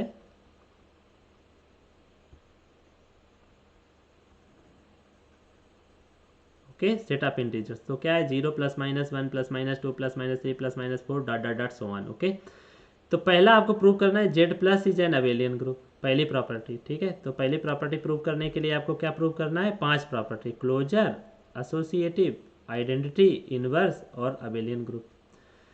तो क्लोजर के लिए क्या करना है, जेड से कोई एलिमेंट ए लीजिए, जेड से कोई एलिमेंट बी लीजिए, दोनों को जोड़ दीजिए, क्योंकि ऑपरेशन आपका प्लस है यहाँ पे, तो जोड़ने पर क्या वो एलिमेंट जेड में जाएगा, हाँ जाएगा, यस। तो एग्जाम्पल तौर के देख लो, 2 जेड में लिया, -4 जेड में लिया, सेटअप -4 क्या है, सेटअप इंटीजर्स में आता है, दोनों को जोड़ दिया, तो जोड़ने पर -2 आ गया, वो भी सेटअप इंटीजर्स में चला गया। ठीक है, तो मैं आपको चीज़ें बहुत सिंपल करके पढ़ा रहा हूँ। ठीक है, अगर आप आगे आने वाले लेक्चर्स फॉलो करेंगे तो आपको बहुत बेनिफिट होने वाला है। और मैं पढ़ाने को इंग्लिश में पढ़ा सकता हूँ, क्योंकि मैंने मास्टर आईआईटी कानपुर से किया है, पीएचडी भी आईआईटी मद्रास से किया है, तो वहाँ हिंदी में तो बात ही नहीं होती है। लेकिन मेरे बहुत सारे जूनियर्स, बहुत सारे फ्रेंड्स का ये सजेशन था कि अगर मैं हिंदी में आपको कुछ चीज़ पढ़ाता हूँ तो बहुत सारे लोगों का हेल्प हो जाएगा। ठीक है, बेसिकली नॉर्थ इंडिया में जहाँ पे लोगों को मतलब कि दिक्कत होती है इंग्लिश समझने में, जब वो सिलेक्ट हो जाते हैं तो धीरे धीरे उनको अच्छी इंग्लिश में पकड़ हो जाती है, लेकिन कंपटीशन की तैयारी करते टाइम बहुत दिक्कत होती है।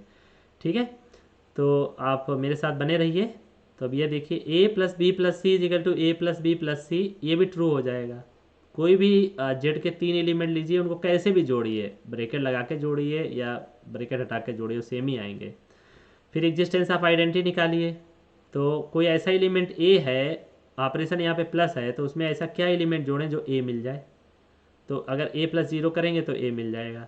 तो ये जो जीरो हो गया वो जेड में होता है, हाँ होता है, तो आइडेंटिटी भी एग्जिस्ट हो गई। अब एग्जिस्टेंस ऑफ इन्वर्स के लिए क्या करना है कि ए में ऐसा कौन सा एलिमेंट जोड़ें जिससे कि ई मिल जाए, और ई आप क्या निकाल चुके हैं, जीरो। तो बी आ गया आपका माइनस ए, बी आ गया माइनस ए, ठीक है। तो मतलब ए बी का इन्वर्स हो गया और बी ए का इन्वर्स हो गया, दोनों एक दूसरे के वो हैं, ठीक है। तो ए इन्वर्स, अब यहाँ लिख रहे हैं आप A inverse is equal to B, इसका मतलब 1 ए नहीं है। ए इन्वर्स का मतलब 1 ए नहीं है, इसका मतलब है कि ए का जो इन्वर्स है वो बी होगा, ठीक है।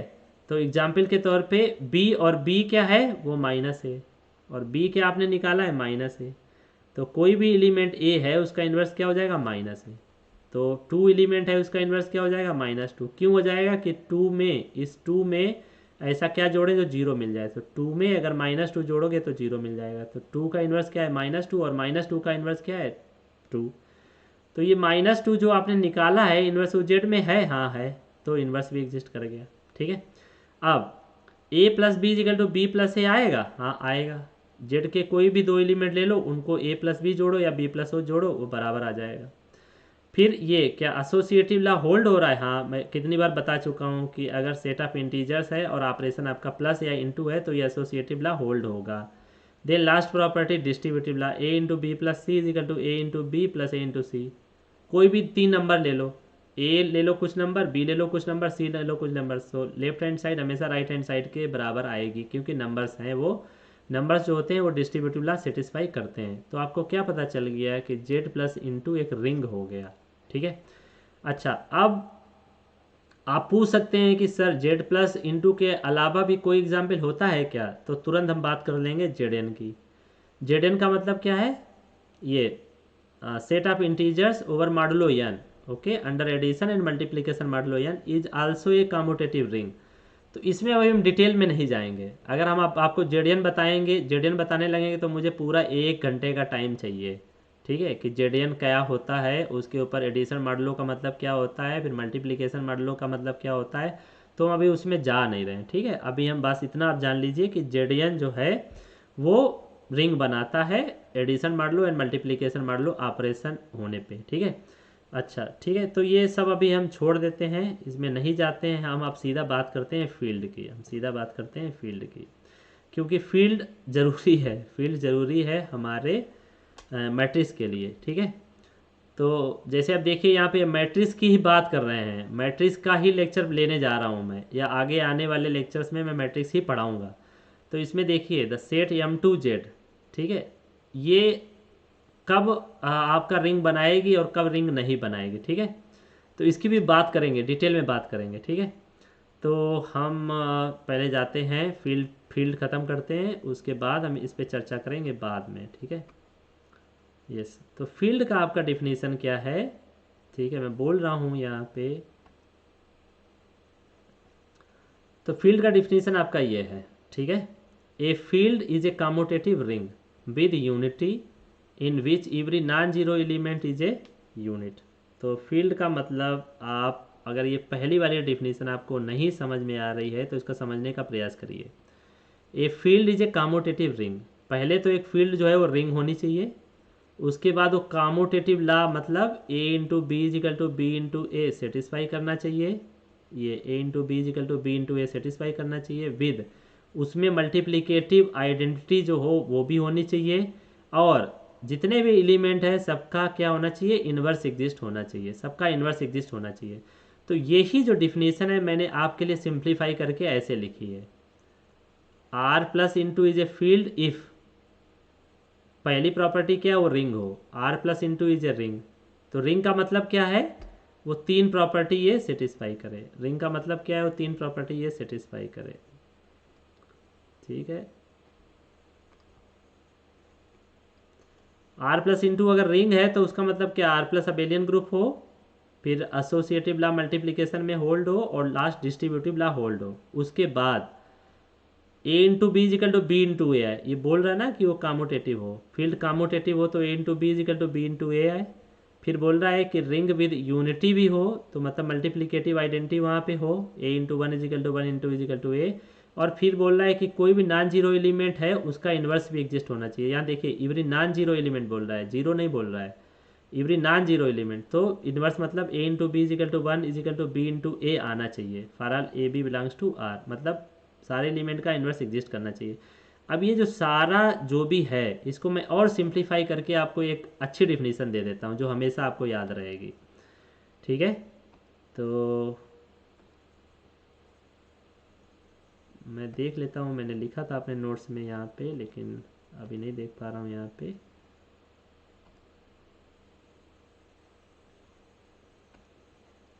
ओके सो नो प्रॉब्लम, मैं आपको यहाँ पे एक स्लाइड इंसर्ट करके आपको दे देता हूँ, ठीक है। तो क्या है आपको, यह फील्ड होगा, कब फील्ड होगा, एक आप डिफिनीशन याद कर लीजिए, वही एनफ है आपको देखने के लिए, ठीक है।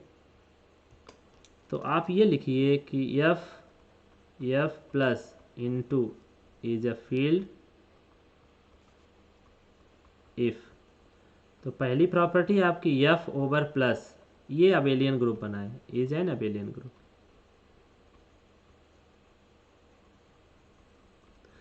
फिर सेकेंड में आप क्या करना है कि एफ से जीरो को निकाल देना है, जीरो को निकाल देना है, और इसको हम बोलते हैं एफ स्टार। जब भी हम किसी के ऊपर स्टार लगाएं तो आप समझ लेना कि उसमें जीरो नहीं है, ठीक है। तो एफ स्टार मतलब एफ से जीरो निकालने के बाद मल्टीप्लिकेशन के केस में वो भी अबेलियन ग्रुप बनना चाहिए।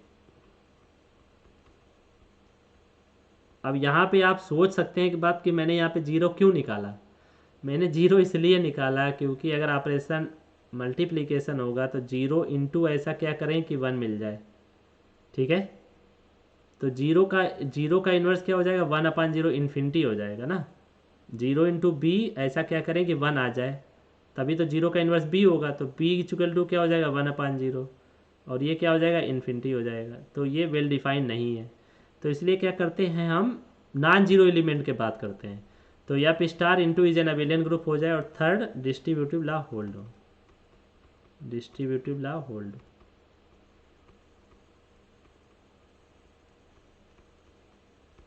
ठीक है। तो अगर आप पहली वाली ये डिफिनीशन भूल भी जाते हैं, पहली डिफिनीशन मान लो, ये वाली डिफिनीशन आप भूल जाते हैं, ये मान लो आप भूल गए, ये भी आप भूल गए, ये वन और टू भूल गए, लेकिन ये तीसरी आप याद रखिए, ये तीसरी आप याद रखिए।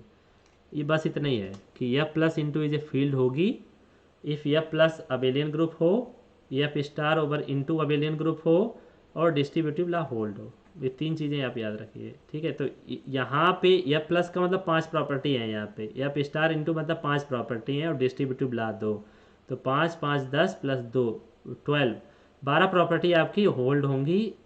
या प्लस मतलब अबेलियन ग्रुप का मतलब क्या है, closure, associative, identity, inverse and commutative law, पाँच। ओके, ऐसे ऐसे ही आपका यहाँ पे पांच प्रॉपर्टी, ठीक है, और दो property distributive law, left distributive, right distributive, तो 12 प्रॉपर्टीज अगर सेटिस्फाई होंगी तो वो फील्ड हो जाएगा, ठीक है। अब हम बात कर लेते हैं कि आप जानना चाहो तो एक फील्ड पूछो कि सर एक फील्ड का एग्जाम्पल दे दीजिए, ठीक है। तो अगर कोई प्राइम नंबर p है तो जेड पी जो होगा वो फील्ड बनाएगा। तो मैं यहाँ लिख रहा हूँ, यहाँ पे लिख रहा हूँ जेड पी ओवर एडिशन मार लो पी एंड मल्टीप्लीकेशन मार लो पी इज ए रिंग बनाएगा, इंटीग्रल डोमेन भी बनाएगा और फील्ड भी बनाएगा। तो आपसे पूछे कोई कि एक ऐसा आप एग्जाम्पल दीजिए जहाँ पे वो हमेशा फील्ड हो, तो जेड पी क्या होगा, फील्ड होगा, ठीक है।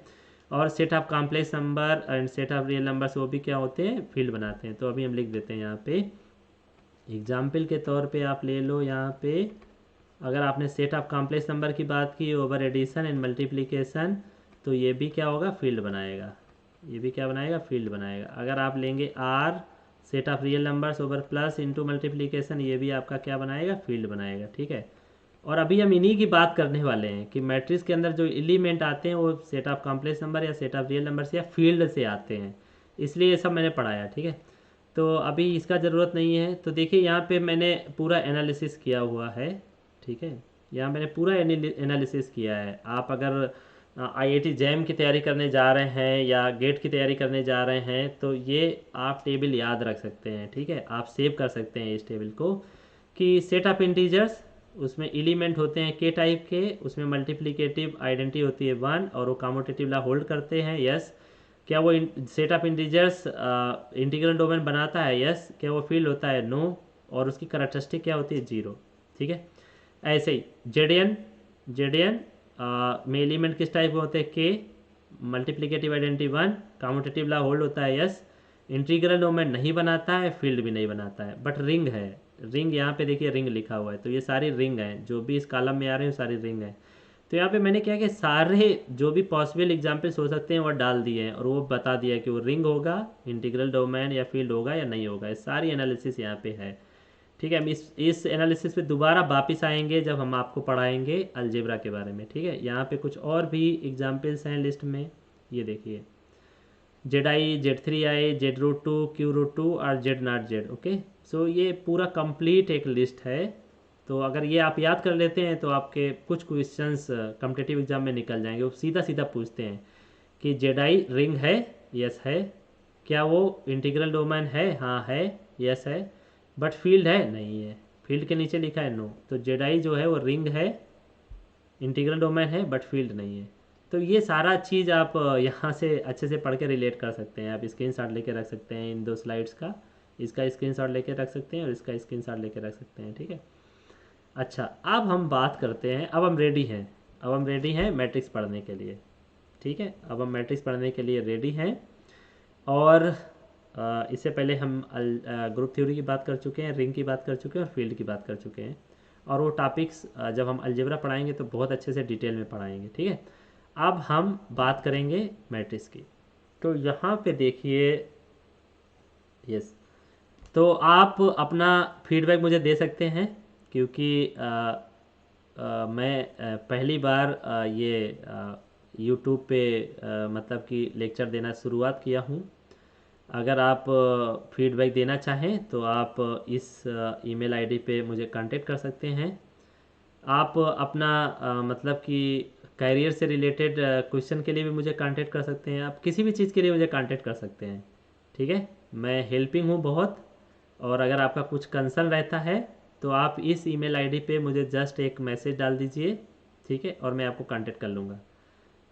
वो हो सकता है आपका इस लेक्चर से रिलेटेड कोई क्वेश्चन हो, या आप पूछना चाहते हैं कि आईआईटी की तैयारी कैसे, आईआईटी जैम की तैयारी कैसे करें या गेट की तैयारी कैसे करें, या आईआईटीज़ में कैसी एजुकेशन होती है, या आई मीन्स पीएचडी कैसे करें। जो भी आपका डाउट है, जो भी आपका डाउट है इस मेल आईडी पे smmathforum@gmail.com पे आप जस्ट एक ईमेल डाल दीजिए। मुझे बहुत खुशी होगी अगर मैं आपका कोई ईमेल पाऊंगा। ठीक है, तो अब बात यहाँ पे ये है कि अब हम मैट्रिक्स पढ़ेंगे यहाँ पे। और अगर आपने अभी तक मेरे चैनल को लाइक नहीं किया है तो लाइक कर दीजिए। आपने शेयर नहीं किया है तो अपने फ्रेंड्स, जूनियर, सीनियर्स जो भी इस फील्ड में तैयारी कर रहे हैं उनके साथ प्लीज़ शेयर कर दीजिए और चैनल को सब्सक्राइब कर दीजिए।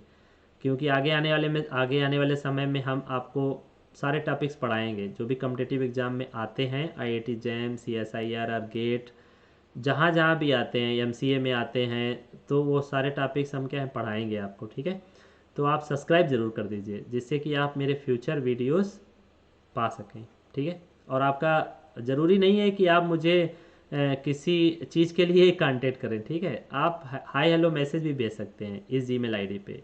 ठीक है, और दूसरा बात ये है कि आप मेरा, अगर आपको क्लास पसंद आया है तो भी आप मुझे फीडबैक दे सकते हैं मेल करके। और अगर आपको लेक्चर नहीं पसंद आया है या लग रहा है कि इस लेक्चर में कुछ कमी थी या गलती है या कुछ भी है, जो भी आपका निगेटिव पॉइंट है वो भी आप मुझे मेल करके बता सकते हैं।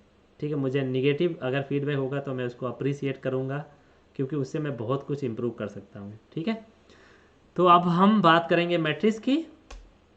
तो मैं यहाँ पे देखिए मैंने साफ साफ लिखा है a matrix over a field F.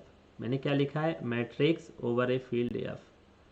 ठीक है, जब भी हम मैट्रिक्स की डिफिनीशन की बात करते हैं तो हम फील्ड के ऊपर बात करते हैं। तो डिफिनीशन क्या हो गई? A set of m n elements of a field F.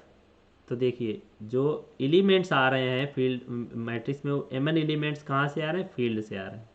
अब थोड़ी देर के लिए आप मान लो मैंने ये फील्ड वर्ड ना पढ़ाया होता, ठीक है, मैंने फील्ड वर्ड ना पढ़ाया होता और मैं डिफिनेशन लिख देता कि set of elements of a field F, then आपको कितना दिक्कत होती समझने में।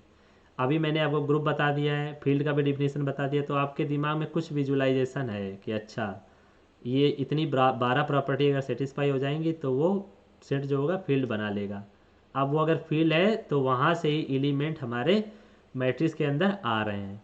तो जो लोकल आथर्स बुक्स होती हैं वो प्लीज़ पढ़ना बंद कर दीजिए, उसमें ये बात ही नहीं करते हैं कि एलिमेंट कहाँ से आ रहे हैं। तो जैसे मैंने पहला क्वेश्चन उठाया था कि आइगन वैल्यूज ओवर आर क्या होंगी, अगर आपने लोकल आथर्स पढ़ रखे हैं, अगर पढ़ रहे हैं, तो वो क्वेश्चन आप 100% गलत करके आएंगे। तो इसलिए मेरा आपसे रिक्वेस्ट है कि आप अच्छा बुक्स खरीदिए, मैं एक लेक्चर बनाऊंगा उसमें सारा बुक्स बताऊंगा, ठीक है, कि आपको कौन कौन सी बुक्स पढ़नी चाहिए। ठीक है, तो a set of m n elements of a field F arranged in the form of a rectangular array having m rows and n columns is called an m cross n matrix over the field f. Again I am writing over the field f. Okay, so हमें क्या करना है, field f से mn number of element उठाने हैं और उनको इस एक रेक्टेंगुलर अरे के फॉर्म में अरेंज कर देना है। ठीक है, अब अरेंज करते टाइम वो m रोज रखे और n कॉलम्स रखे। ठीक है, अच्छा तो हमने ऐसे लिखा a11 a12 a13 a1n। तो आप यहाँ देखिए ये फर्स्ट पोजीशन जो है फिक्स है, फर्स्ट पोजीशन जो है फिक्स है और वन सेकेंड पोजीशन है वो वेरी कर रही है। इसमें देखिए यहाँ पे 2 फिक्स है, 2 फिक्स है, 2 फिक्स है, पहली पोजीशन 2 फिक्स है और 1 2 3 dot dot dot N vary कर रहा है। यहाँ पे देखिए 3 फिक्स है, पहली पोजीशन 3 फिक्स है and 1 2 3 dot dot dot N second position में वेरी कर रहा है। ऐसे यहाँ पे एम फिक्स है, एम फिक्स है, एम फिक्स है, एम फिक्स है और ये 1 2 3 सेकेंड पोजीशन में वेरी कर रहा है। ठीक है, तो ये जो हॉरिजेंटल लाइंस हैं, ऐसी जो हॉरिजेंटल लाइंस हैं, ठीक है, इनको हम बोलते हैं रोज। ये जो हॉरिजेंटल लाइंस हैं इनको हम बोलते हैं रोज। ठीक है, तो यहाँ पे आप ध्यान दीजिए, मैं बहुत ही स्लो जाऊँगा और एक एक चीज़ क्लियर करके बताऊँगा। ठीक है, तो ये जो है ये क्या हो गई, आपकी पहली रो हो गई, फर्स्ट रो मैंने लिखा, ये दूसरी रो हो गई, ये तीसरी रो हो गई और ये mth रो हो गई। ठीक है, ये तो हो गई बात जब आप हॉरिजॉन्टल लाइंस ऐसे करके गिनते हैं। अब हम क्या कर रहे हैं, वर्टिकल भी ऐसे से काउंट कर सकते हैं, वर्टिकल काउंट कर सकते हैं। तो आपने ये काउंट किया, पहला ये क्या है, कॉलम, फर्स्ट कॉलम, फिर ऐसे दूसरा कॉलम, ऐसे तीसरा कॉलम, ऐसे nth कॉलम।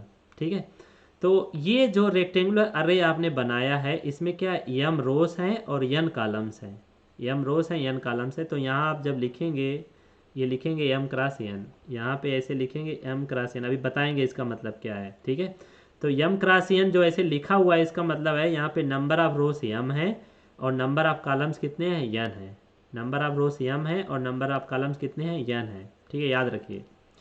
तो ये जो हॉरिजेंटल लाइंस हैं, हॉरिजेंटल लाइंस है, first row, second row, third row, mth row, इन्हीं को क्या बोलते हैं, रोज बोलते हैं और रो वेक्टर्स बोलते हैं। ठीक है, अगर a11 a12 a13 a1n की बात करें तो ये क्या है, फर्स्ट रो है, ये फर्स्ट रो है। ठीक है, रो वेक्टर है। ठीक है, a21 a22 a23 a2n की बात करें तो ये क्या है, सेकेंड रो है, r क्या है, सेकेंड रो वेक्टर है। ठीक है, ऐसे करके।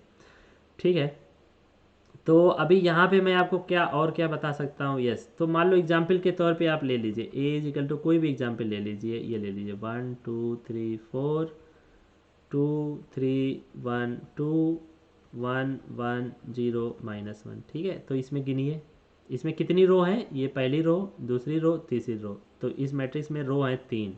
कॉलम गिनिए, पहला कॉलम, दूसरा कॉलम, तीसरा कॉलम, चौथा कॉलम। ठीक है, तो कितने कॉलम हो गए, 4 कॉलम हो गए। ठीक है, तो ये मैट्रिक्स जो ए है इसमें 3 रो हो गई और 4 आपके कॉलम हो गए। ठीक है, अब इस मैट्रिक्स में मैं पूछूं कि आपका A31 कितना है, तो A31 का मतलब क्या है, A31 का मतलब 3 मतलब थर्ड रो एंड 1 मतलब first column. Okay, third row and first column element, first column element. ठीक है, तो वो क्या आ गया, तीसरी रो में जाइए, आप काउंट करिए यहाँ से। ठीक है, पहली रो, दूसरी रो, तीसरी रो, तीसरी रो में जाइए और पहला कॉलम का एलिमेंट ये तो A31 क्या हो गया, 1 हो गया। ठीक है, अब ऐसे मैं पूछूं A23 पूछूं, तो A23 का मतलब second row and third column element, second row and third column element, so second row में जाइए और थर्ड कॉलम 1 2 3, सो 1 आ गया। ठीक है, तो ऐसे करके आप अपना दिमाग में सेट करिए चीज़ें, ऐसे करके आप अपने दिमाग में चीज़ें सेट करिए। ठीक है, यस। तो अभी मैं यहाँ बता रहा था कि ये हो गया आपका A11 A12 A13 A1n A21 A22 A23 A2n। ठीक है, ये क्या है, एक रिप्रेजेंटेशन है, ये क्या है, एक रिप्रेजेंटेशन है यहाँ पे। ठीक है, यहाँ पे ये क्या है, रिप्रेजेंटेशन है। तो आप याद कर लीजिए कि जो मैट्रिक्स है वो एक रिप्रेजेंटेशन है, ना कि वो एक नंबर है। ठीक है, तो मैंने यहाँ पे एक नोट दिया है, a matrix is not a number, a matrix is not a number, it has got no numerical value. तो मैट्रिक्स की कोई न्यूमेरिकल वैल्यू नहीं होती है। ओके, तो मैं यहाँ दो चीज़ें लिख रहा हूँ, एक 5 लिख रहा हूँ और एक 5 लिख रहा हूँ, वन क्रॉस वन मैट्रिक्स। तो ये जो है ये आपकी मैट्रिक्स है, बट ये जो है ये एक नंबर है। ठीक है, तो ये जो नंबर 5 है वो बराबर नहीं होगा 5 वन क्रॉस वन मैट्रिक्स के। एक वन क्रॉस वन मैट्रिक्स है जिसका वन एलिमेंट 5 है, वो एक नंबर 5 के बराबर नहीं होगा, क्योंकि ये इस साइड रिप्रेजेंटेशन है और इस साइड ये नंबर है। ठीक है, अच्छा अब हम क्या करेंगे, कॉम्पैक्ट फॉर्म लिखेंगे। ठीक है, हम कॉम्पैक्ट फॉर्म लिखेंगे। कॉम्पैक्ट फॉर्म का मतलब क्या है, means very concise form. Okay, so A equal to A I j मैंने लिखा, ये जो मैट्रिक्स है बड़ी सी मैट्रिक्स है A11 A12 A13 A1n, ये जो है इसको मैंने पूरी मैट्रिक्स को, बड़ी सी मैट्रिक्स को मैंने क्या लिख दिया है, ए इजिकल टू ए आई जे लिख दिया है, जहाँ पे आई जो है वेरी कर रहा है 1 2 3 m तक और जे वेरी कर रहा है 1 2 3 n तक। अब आप पूछ सकते हैं इसका ज़रूरत क्या है लिखने का। इसका ज़रूरत ये है लिखने का कि अगर हम ये मैट्रिक्स बार बार लिखेंगे तो हमारा बहुत टाइम वेस्ट होगा। ठीक है, अब जगह भी घेरेगा और टाइम भी वेस्ट होगा। ठीक है, तो इसको हम क्या कर लेंगे, एक कॉन्साइज फॉर्म में लिख लेंगे। ये हमारा क्या आ गया, ए इजिकल टू ए आई जे। ठीक है, i equal to 1 2 3 dot dot m, j equal to 1 2 3 dot dot dot n. So ये आ गया ए आई जे आ गया, एम क्रॉस एन आ गया। ठीक है, अच्छा अब इसको इसको आप समझना चाह रहे हैं, इसको आप समझना चाह रहे हैं तो हम क्या करते हैं, एक नया स्लाइड इंसर्ट करते हैं और आपको यहाँ पे समझाते हैं एक चीज़। ठीक है, ब्लैंक स्लाइड चाहिए मुझे।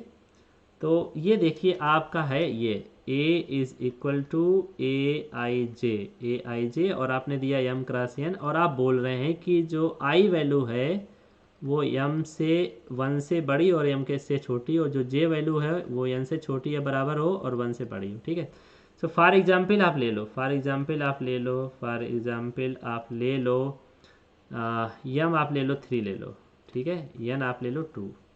तो आपकी जो मैट्रिक्स हो गई वो ऐसे हो गई, A equal to A I j 3 cross 2। ठीक है, अच्छा अब क्या करो, यहाँ पे वेरी करना शुरू करो।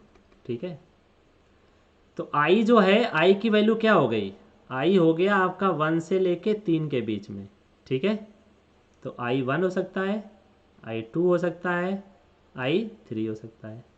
ठीक है, तो A1 और जे कितना हो सकता है आपका, वेरी फ्रॉम 2 1, जे जो वैल्यू है वो 1 और 2 के बीच में वैल्यू करेगी। ठीक है, तो आई क्या है, 1 2 3 हो सकता है। ठीक है, तो आप जे वेरी कराइए, आई अगर 1 है और आई 2 है, आई 3 है। ठीक है, तो जे वेरी कराइए यहाँ पे, ये ए आई जे है ना, तो आई तो आपने फिक्स कर दिया 1 2 3। ठीक है, अब जे वेरी कराइए, जे कितना है, जे की वैल्यू 1 हो सकती है, तो A11। ठीक है, पहले ये देख लीजिए क्या बनेगा, ये आपका बनेगा 3 क्रॉस 2, एम 3 है एन 2 है, तो 3 क्रॉस 2 मतलब उसमें 3 रोस होंगी, 1 2 3 रोस होंगी और 2 कॉलम होंगे। ठीक है, तो ये आ गया A12 A21 A22 A31 A32। सो यहाँ देखिए आई की वैल्यू 1 से 3 के बीच में हो सकती है, तो हो सकती है आई की वैल्यू। ठीक है, और जे की वैल्यू क्या हो सकती है, 1 और 2 ही हो सकती है, तो A11 A12। ठीक है, तो ये ऐसे करके आप बना सकते हैं, जो कॉम्पैक्ट फॉर्म दिया हुआ है उससे आप क्या बना सकते हैं, पूरा मैट्रिक्स बना सकते हैं। ठीक है, तो यहाँ पे आपको याद करने वाली चीज़ क्या है, ठीक है, कि अगर आपको ये कॉम्पैक्ट फॉर्म दिया है तो आपका माइंड में पिक्चर जो है क्लियर होनी चाहिए कि A equal to A I j 3 cross 2 है, तो इसका मतलब है A11 A12 A21 A22 A31 A32। और ये पिक्चर कैसे आपकी क्लियर होगी, ये पिक्चर आपकी कैसे क्लियर होगी, वो आपको यहाँ पे समझना है, ठीक है। कैसे समझना है आपको, यहाँ पे ध्यान देना है, ठीक है। आई की वैल्यू 1 से 3 के बीच में वेरी कर रही है और जे की वैल्यू 1 से 2 के बीच में वेरी कर रही है, ठीक है। तो बस लिख दीजिए, आप बना ले जाएंगे, ठीक है। तो ये आप ध्यान रखिए अच्छे से कि कैसे आपको बनाना है, ठीक है। अच्छा, तो यहाँ पे हम और भी एग्जाम्पल क्रिएट कर सकते हैं आपको बताने के लिए, लेकिन अब आप अपने दिमाग में ये क्लियर कर लीजिए कि A equal to A I J 3x2 दिया है, तो आई जो है इस पे डिपेंड करेगा और जे इस पे डिपेंड करेगा, ठीक है। तो आई की वैल्यू क्या है, 1 और 3 के बीच में, और जे की वैल्यू 1 और 2 के बीच में। तो बस लिख लीजिए A11 A12 A21 A22 A31 A32। तो यहाँ देखिए जो आई वैल्यू है 1 2 3 तक जा रही है, 1 2 3 तक जा रही है, जे वैल्यू 1 और 2, ठीक है। तो ऐसे करके आप सेट कर लीजिए। अच्छा, ठीक है। तो ये हो गया कोई मैट्रिक्स और उसका कॉम्पैक्ट फॉर्म हो गया, और एलिमेंट कैसे ढूंढेंगे, ठीक है। तो अब ये देखिए, जैसे आप मान लो एक एग्जांपल और बता देता हूँ आपको। ऐसे लिखा है ए इजिकल टू, आपने ऐसे लिखा है 1 2 3 4 2 1 6 8 3 4 5 0, ठीक है। तो आप दिमाग में रखिए, ये आपका A11 है, ये आपका A12 है, ये आपका A13 है, ये आपका A14 है, ये आपका A21 मीन्स दूसरी रो पहला कॉलम है, ये एलिमेंट जो है A22 है, ये एलिमेंट A23 है, दूसरी रो थर्ड कॉलम हो गया, ये आपका A24 है, ठीक है। फिर ये आपका है तीसरी रो पहला कॉलम, एलिमेंट जो 3 है वो क्या है, तीसरी रो और पहला कॉलम। फिर ये 4 जो है क्या है, तीसरी रो दूसरा कॉलम। जो 5 है वो क्या है, A3 हो गया, ठीक है, तीसरी रो तीसरा कॉलम। और ये जो 0 हो गया, क्या, तीसरी रो चौथा कॉलम, ठीक है। तो ये आप अपने दिमाग में ऐसे ही सेट रखिए। जैसे कि मैं पूछूं कि A34 क्या है, तो मतलब 0। A34 मतलब तीसरी रो और चौथा कॉलम का जो एलिमेंट है, तीसरी रो चौथा कॉलम का एलिमेंट वो क्या है, 0 है, ठीक है। ऐसे आप सेट कर लीजिए, ठीक है। तो मान लो अब आपको मैट्रिक्स का जो डिफिनीशन है वो क्लियर हो गया, रोज क्या होती हैं क्लियर हो गया, कॉलम्स क्या होता है वो क्लियर हो गए, ठीक है। और नंबर ऑफ रोज कैसे काउंट करते हैं, नंबर ऑफ कॉलम्स कैसे काउंट करते हैं वो क्लियर हो गया, ठीक है। अब हमने बताया उसका कॉम्पैक्ट फॉर्म। सो कॉम्पैक्ट फॉर्म से मैट्रिक्स कैसे बनाए और मैट्रिक्स से कॉम्पैक्ट फॉर्म कैसे बनाए वो भी आपको क्लियर हो गया, ठीक है। मैंने एग्जाम्पल दे दिए, ठीक है। अब हम बात करते हैं, थोड़ा आगे चलते हैं, ठीक है। तो ये जो नंबर्स हैं, जो ये मैट्रिक्स के अंदर ये जो नंबर्स आ रहे हैं A11 A12 A21 A22 A31 A32 या 1 2 3 4 2 1 6 8 3 4 5 0, ये सब क्या कहलाते हैं, एलिमेंट्स कहलाते हैं मैट्रिक्स के। तो the numbers A11 A12 etc of this rectangular array are called the elements of the matrix. क्या कहलाते हैं, एलिमेंट्स ऑफ द मैट्रिक्स कहलाते हैं। And the element Aij belongs to the ith row and jth column and is sometimes called the ijth element, okay. So Aij का मतलब क्या है, Aij का मतलब Aij फर्स्ट जो सफिक्स है वो बता रहा है रो को, j जो है सेकंड सफिक्स बता रहा है कॉलम को। सो जब मैंने बोला Aij, तो वो क्या है, belongs to the ith row and the jth column and is sometimes called the ijth element of the matrix. So A12 का मतलब क्या है, यहाँ A12 का मतलब क्या हो गया आपका, अब A12 का मतलब क्या हो गया यहाँ पे। हाँ, तो मान लो एक हम एग्जाम्पल ले लेते हैं, एक एग्जाम्पल हमने ऐसे ले लिया है, जहाँ पे A3132 भी हो। अच्छा, ठीक है। तो मैं ले लिया हूँ, मैं बना लेता हूँ 3x3 का एग्जाम्पल बना लेता हूँ। तो मैंने ले लिया है 1 2 3 2 4 6 -1 0 9, ठीक है। तो यहाँ पे A12 का मतलब क्या हुआ, फर्स्ट रो। A12 मतलब first row second column, first row and second column, ये 2 आ गया। A21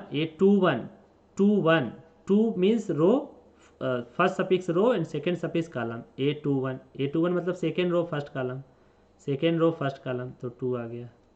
A31 means third row and first column, -1 आ गया। A32 means third row second column, 0 आ गया।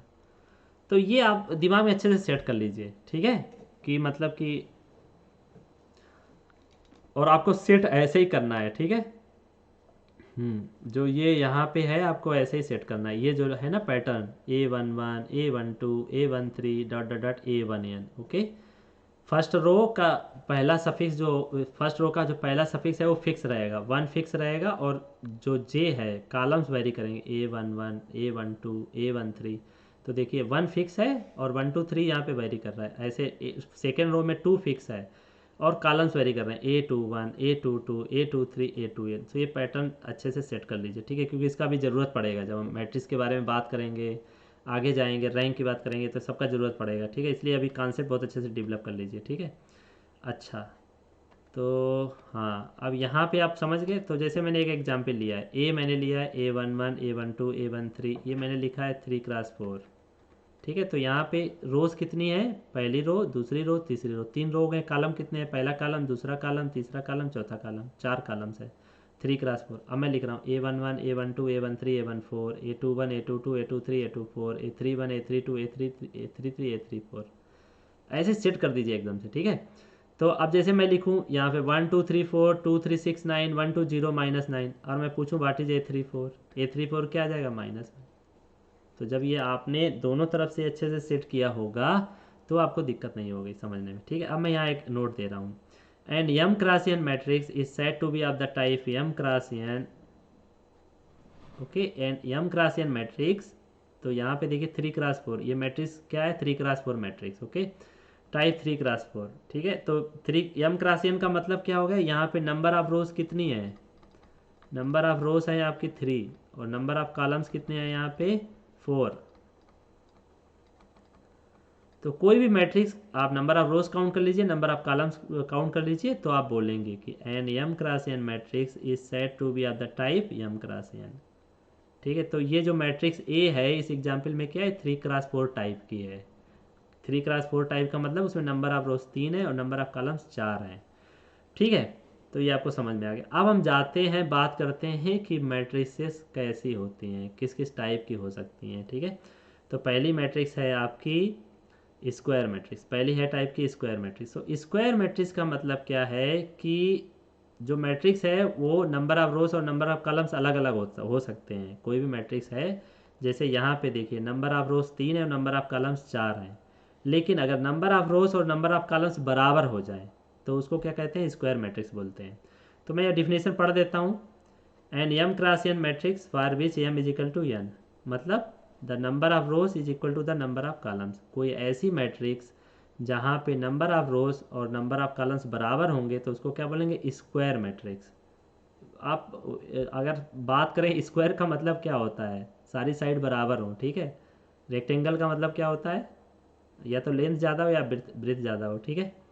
तो ये स्क्वायर मतलब m is equal to n, so is called a square matrix of order n, it is also called n n rowed square matrix. So ये देखिए, ये आपको थोड़ा कुछ नया पॉइंट मिला, ठीक है, कि जो एन क्रॉस एन या जो मतलब कि स्क्वायर मैट्रिक्स होगी उसको एन रोड स्क्वायर मैट्रिक्स भी बोलते हैं, ठीक है। अगर एम इजिकल टू एन हो गया तो उसको एन रोड स्क्वायर मैट्रिक्स भी बोलते हैं।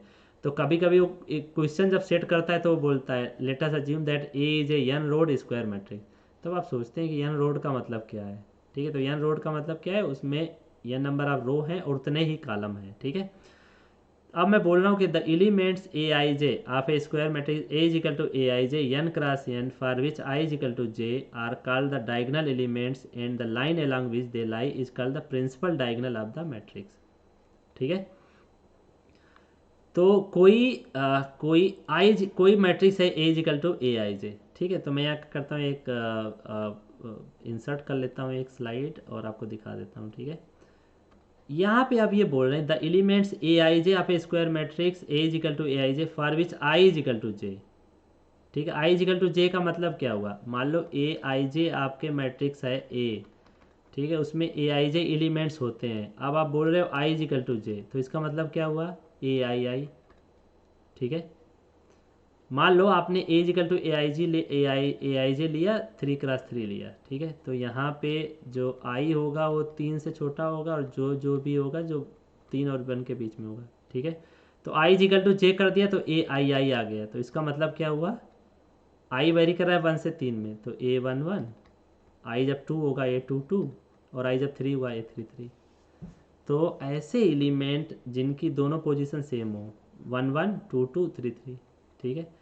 तो इस टाइप के जो एलिमेंट होंगे उनको क्या बोलते हैं हम, डायगोनल एलिमेंट्स बोलते हैं। उनको क्या बोलते हैं हम, डायगोनल एलिमेंट्स, ठीक है। तो ये जैसे एग्जाम्पल आप देख रहे हैं, जैसे मैंने एग्जाम्पल लिखा है, तो ये पहला एलिमेंट है A11, ये दूसरा एलिमेंट है A22, ये तीसरा एलिमेंट है A33 और ये लास्ट वाला जो एलिमेंट है वो A44। ठीक है। तो ये जो हैं जिनका आई और जे पोजीशन सेम है, A11, A22, A33, A44, उनको क्या बोलते हैं, डायगोनल एलिमेंट्स। ठीक है। और उसके बाद क्या लिख रहा हूँ, and the line along which they lie, ऐसी लाइन या जो ये मैंने बॉक्स टाइप का बनाया है, ऐसे बॉक्स या लाइन के ऊपर जो भी एलिमेंट लाई कर जाएं उनको क्या बोलते हैं, principal diagonal element. Okay, are principal diagonal.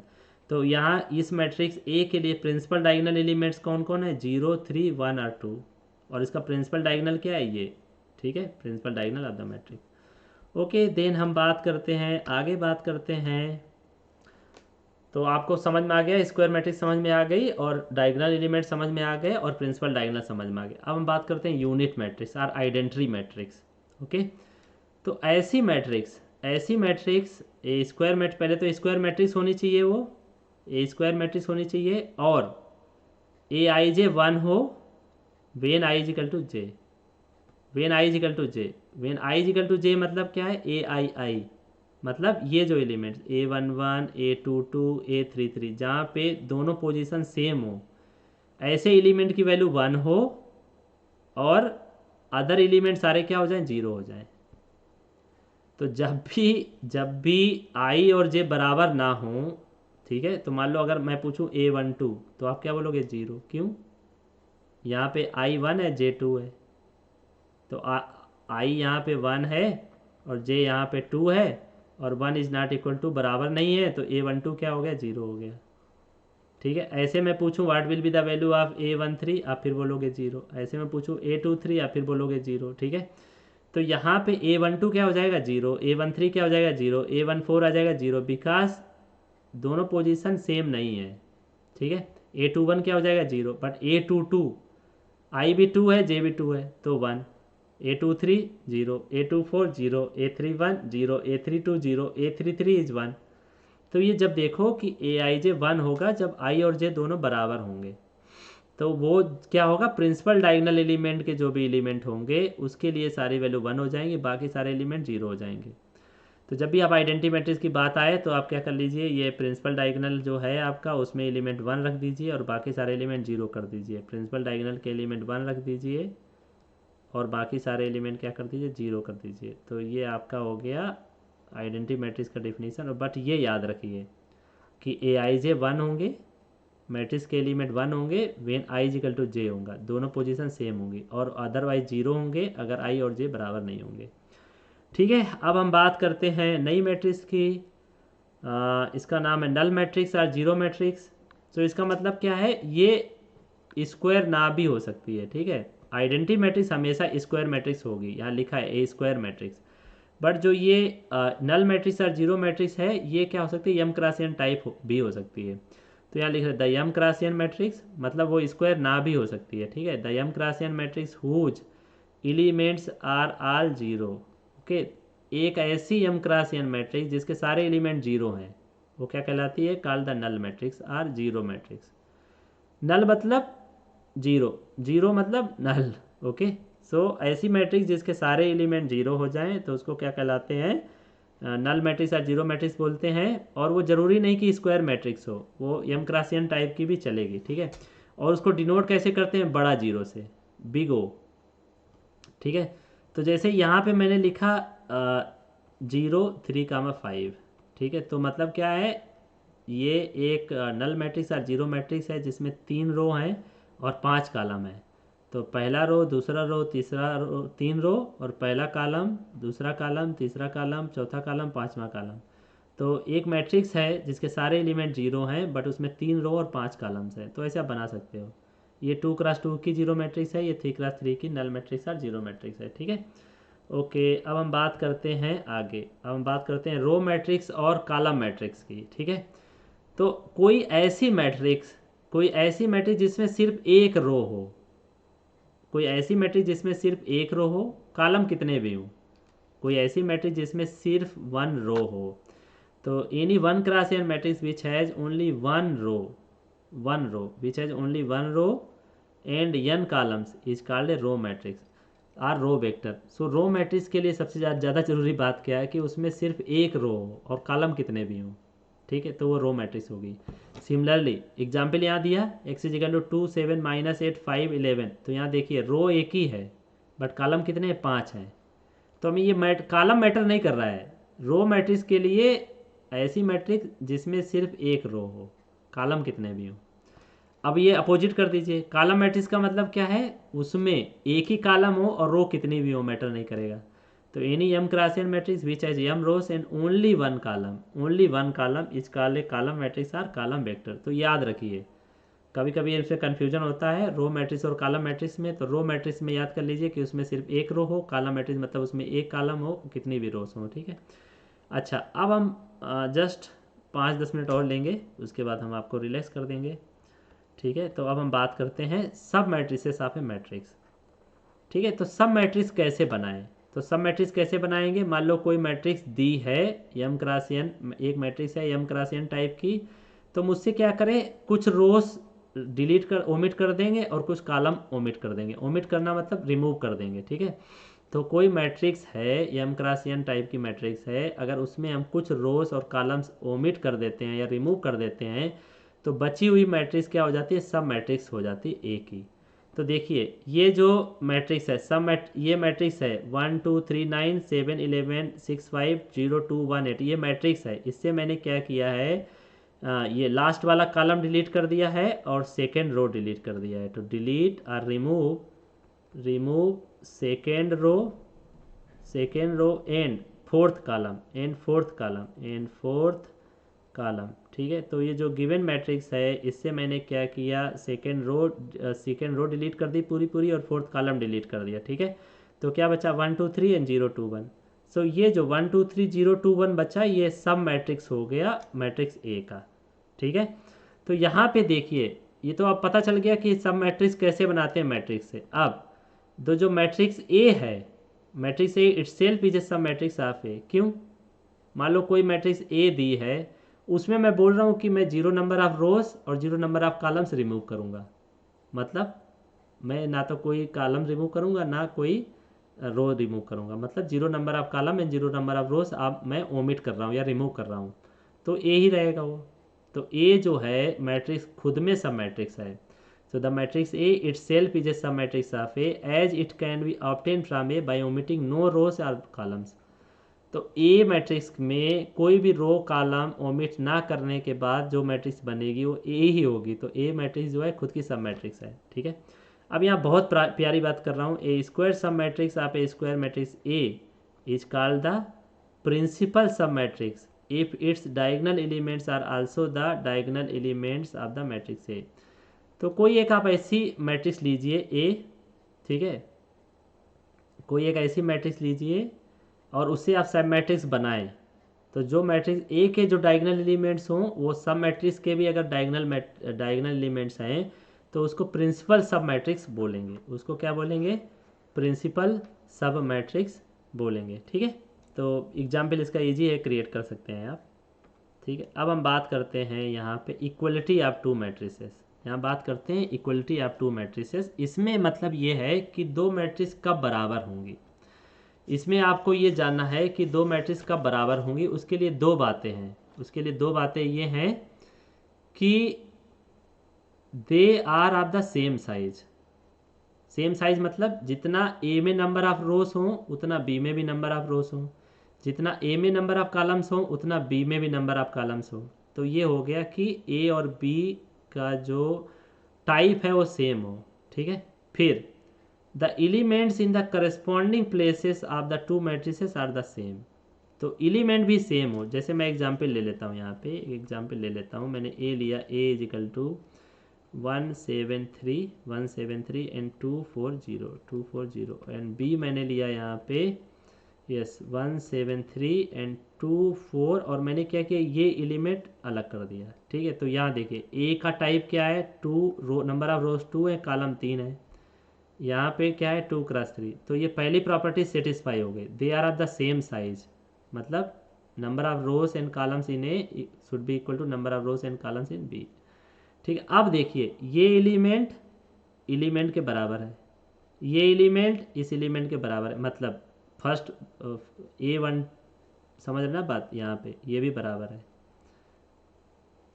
तो second row first element, second row first element बराबर, second row second column element, second row second column element बराबर, बट ये जो एलिमेंट है इसके बराबर नहीं। मतलब क्या हुआ, A2 3 second row third column is not equal to B2 3। ये A2 3 0 है और ये B2 3 -1 है। मतलब the elements in the corresponding places of the two matrices are the same. So ये जो है और इससे करस्पॉन्ड करने वाला एलिमेंट इस पोजीशन पे होगा, दोनों बराबर नहीं है। तो ये जो A हो गया B के बराबर नहीं होगा। इसका मतलब ये हुआ कि ए मैट्रिक्स का अगर एक भी एलिमेंट बी मैट्रिक्स के एलिमेंट के बराबर नहीं है तो वो मैट्रिक्स, पूरी मैट्रिक्स बराबर नहीं होंगी। अगर एक भी एलिमेंट गड़बड़ कर रहा है तो दो मैट्रिक्स बराबर नहीं होंगे। ठीक है, अब चलो हम क्या बात करते हैं, एक मैट्रिक्स देख लेते हैं ए। ठीक है, मान लो ले लिया 1 2 4 7 2 3 1 0 2 9 1 1। ओके, और मैंने बी मैट्रिक्स लिया है ऐसे 1 2 4 7 2 3 1 0 देन 2 9 1 1। ठीक है, हाँ, तो यहाँ पे ए क्या है, बी के बराबर। ए बी के बराबर क्यों है, क्योंकि यहाँ पे नंबर ऑफ रोज कितना है 3 और नंबर कॉलम 4 है। बी में नंबर ऑफ रोज कितना है 3 और नंबर ऑफ कॉलम्स कितना है 4।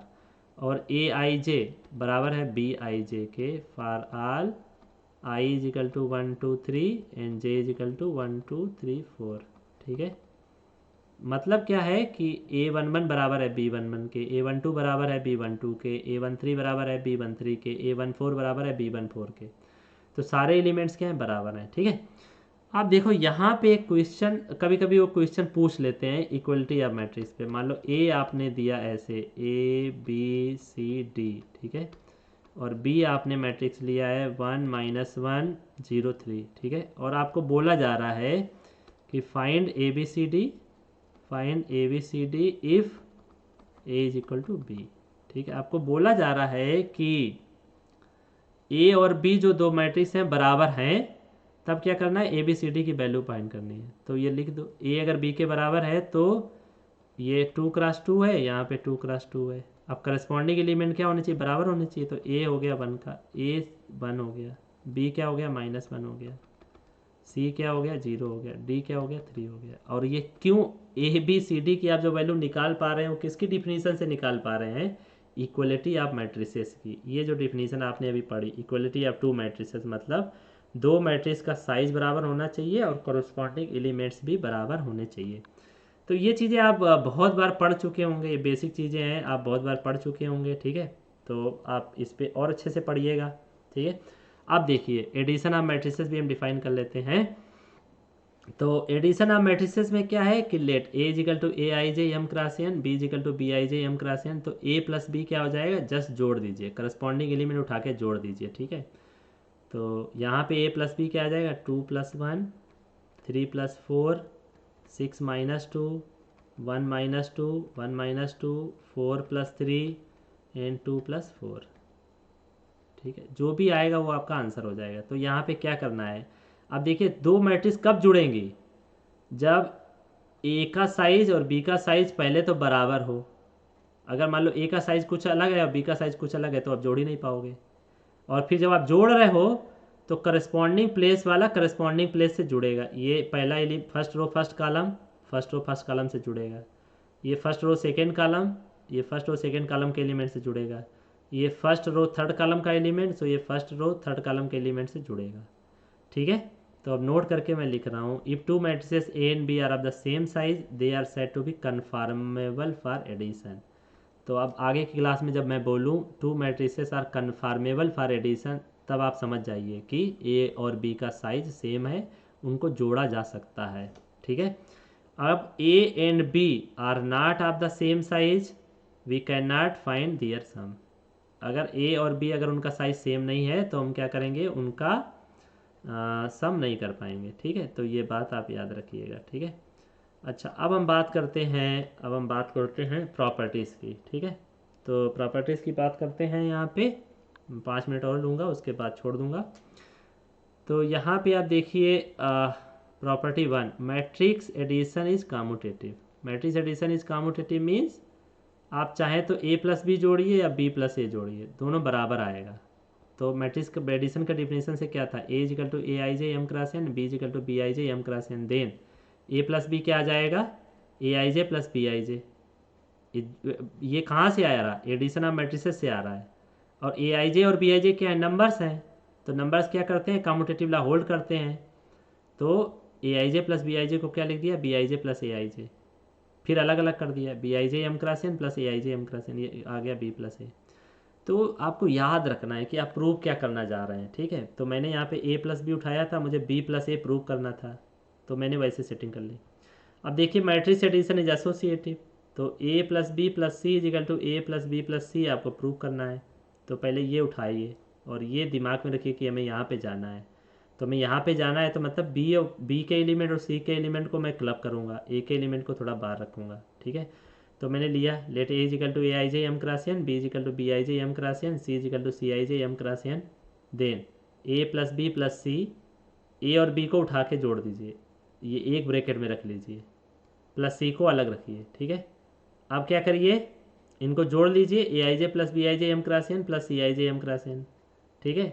अब ये देखिए यहाँ पे ऐसे कर लिया आपने, ठीक है, a I j plus b I j plus c i j. तो ये कोई एक मैट्रिक्स है यहाँ पे और ये कोई एक मैट्रिक्स है। आप दो मैट्रिक्स को, यहाँ दो मैट्रिक्स को ऐड कर रहे हो, तो ए आई जे प्लस बी आई जे एक matrix plus c i j.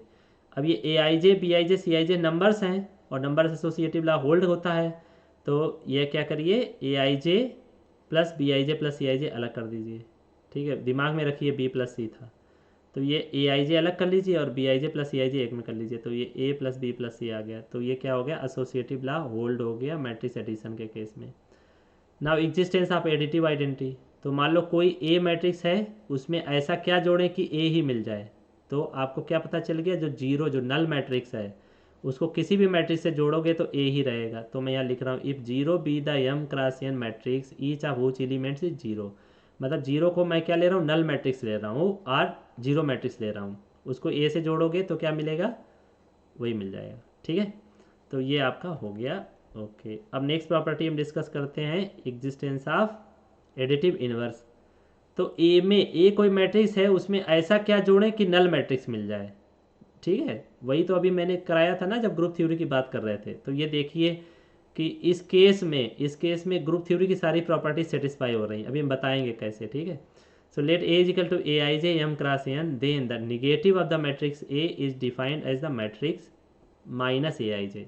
तो कोई मैट्रिक्स ए है, उसका अगर निगेटिव आपको निकालना है या इन्वर्स निकालना है तो वो उस मैट्रिक्स के सारे एलिमेंट में माइनस आगे जोड़ दीजिए, ठीक है। मान लो ए इजिकल टू आप ले रहे हो 1 2 2 3, ठीक है। तो माइनस ए आपका क्या हो जाएगा, सारे एलिमेंट में माइनस एड कर जोड़ दीजिए, -2 -3।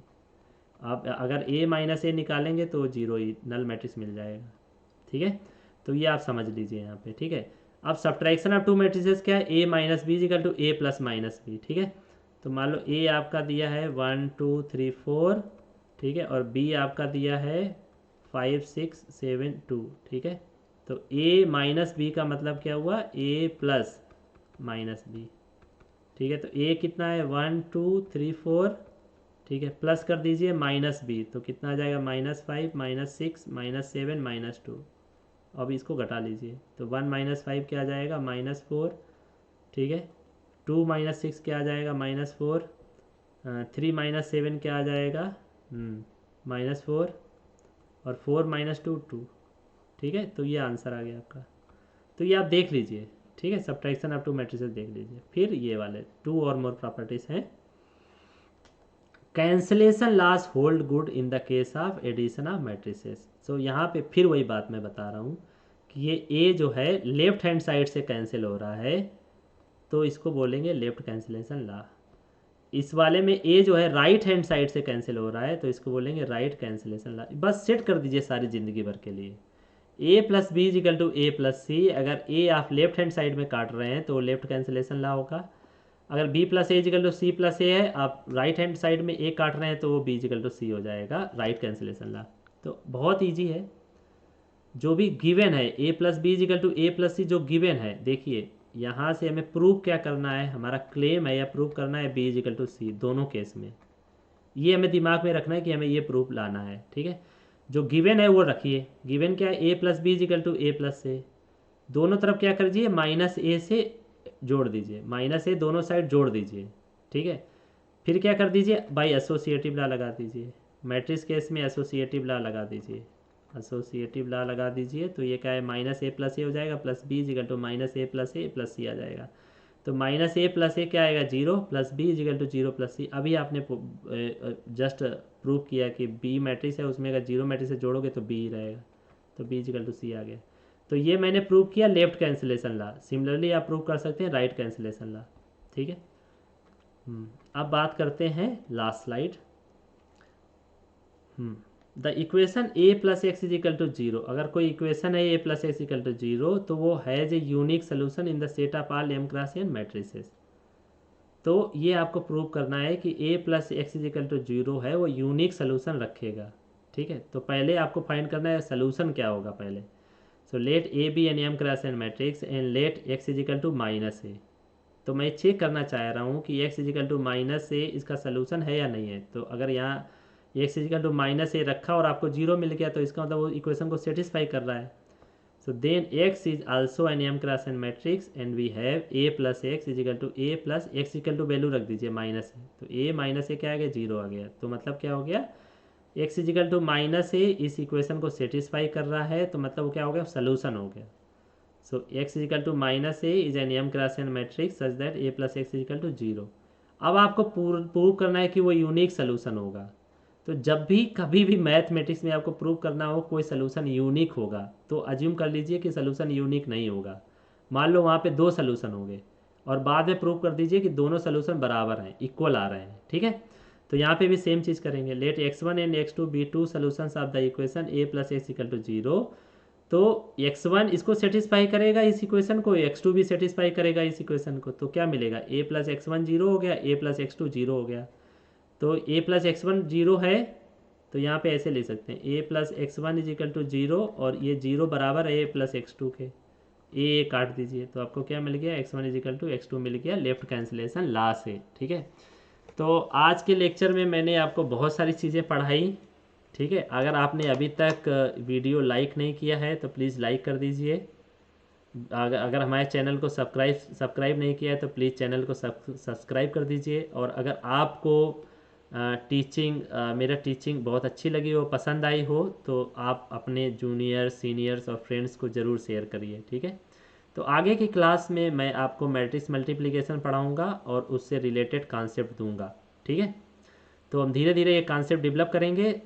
ये जब मैट्रिक्स हमारी क्लियर हो जाएगी, अभी इसमें हम डिटर्मिनेंट की बात करेंगे, एडजॉइंट ऑफ द मैट्रिक्स की बात करेंगे, उसके बाद रैंक ऑफ द मैट्रिक्स बात करेंगे, फिर system of linear equation solve करेंगे, उसके बाद eigen value and eigen vector पे जाएंगे। और ये चीज़ होने के बाद हम लीनियर अलजेब्रा पे लौटेंगे जहाँ पे हम बात करेंगे वेक्टर स्पेस की बात करेंगे और सब स्पेस की बात करेंगे और लीनियर ट्रांसफॉर्मेशन की तरफ जाएंगे। काफ़ी चीज़ें हम बिल्ड करेंगे यहाँ पे।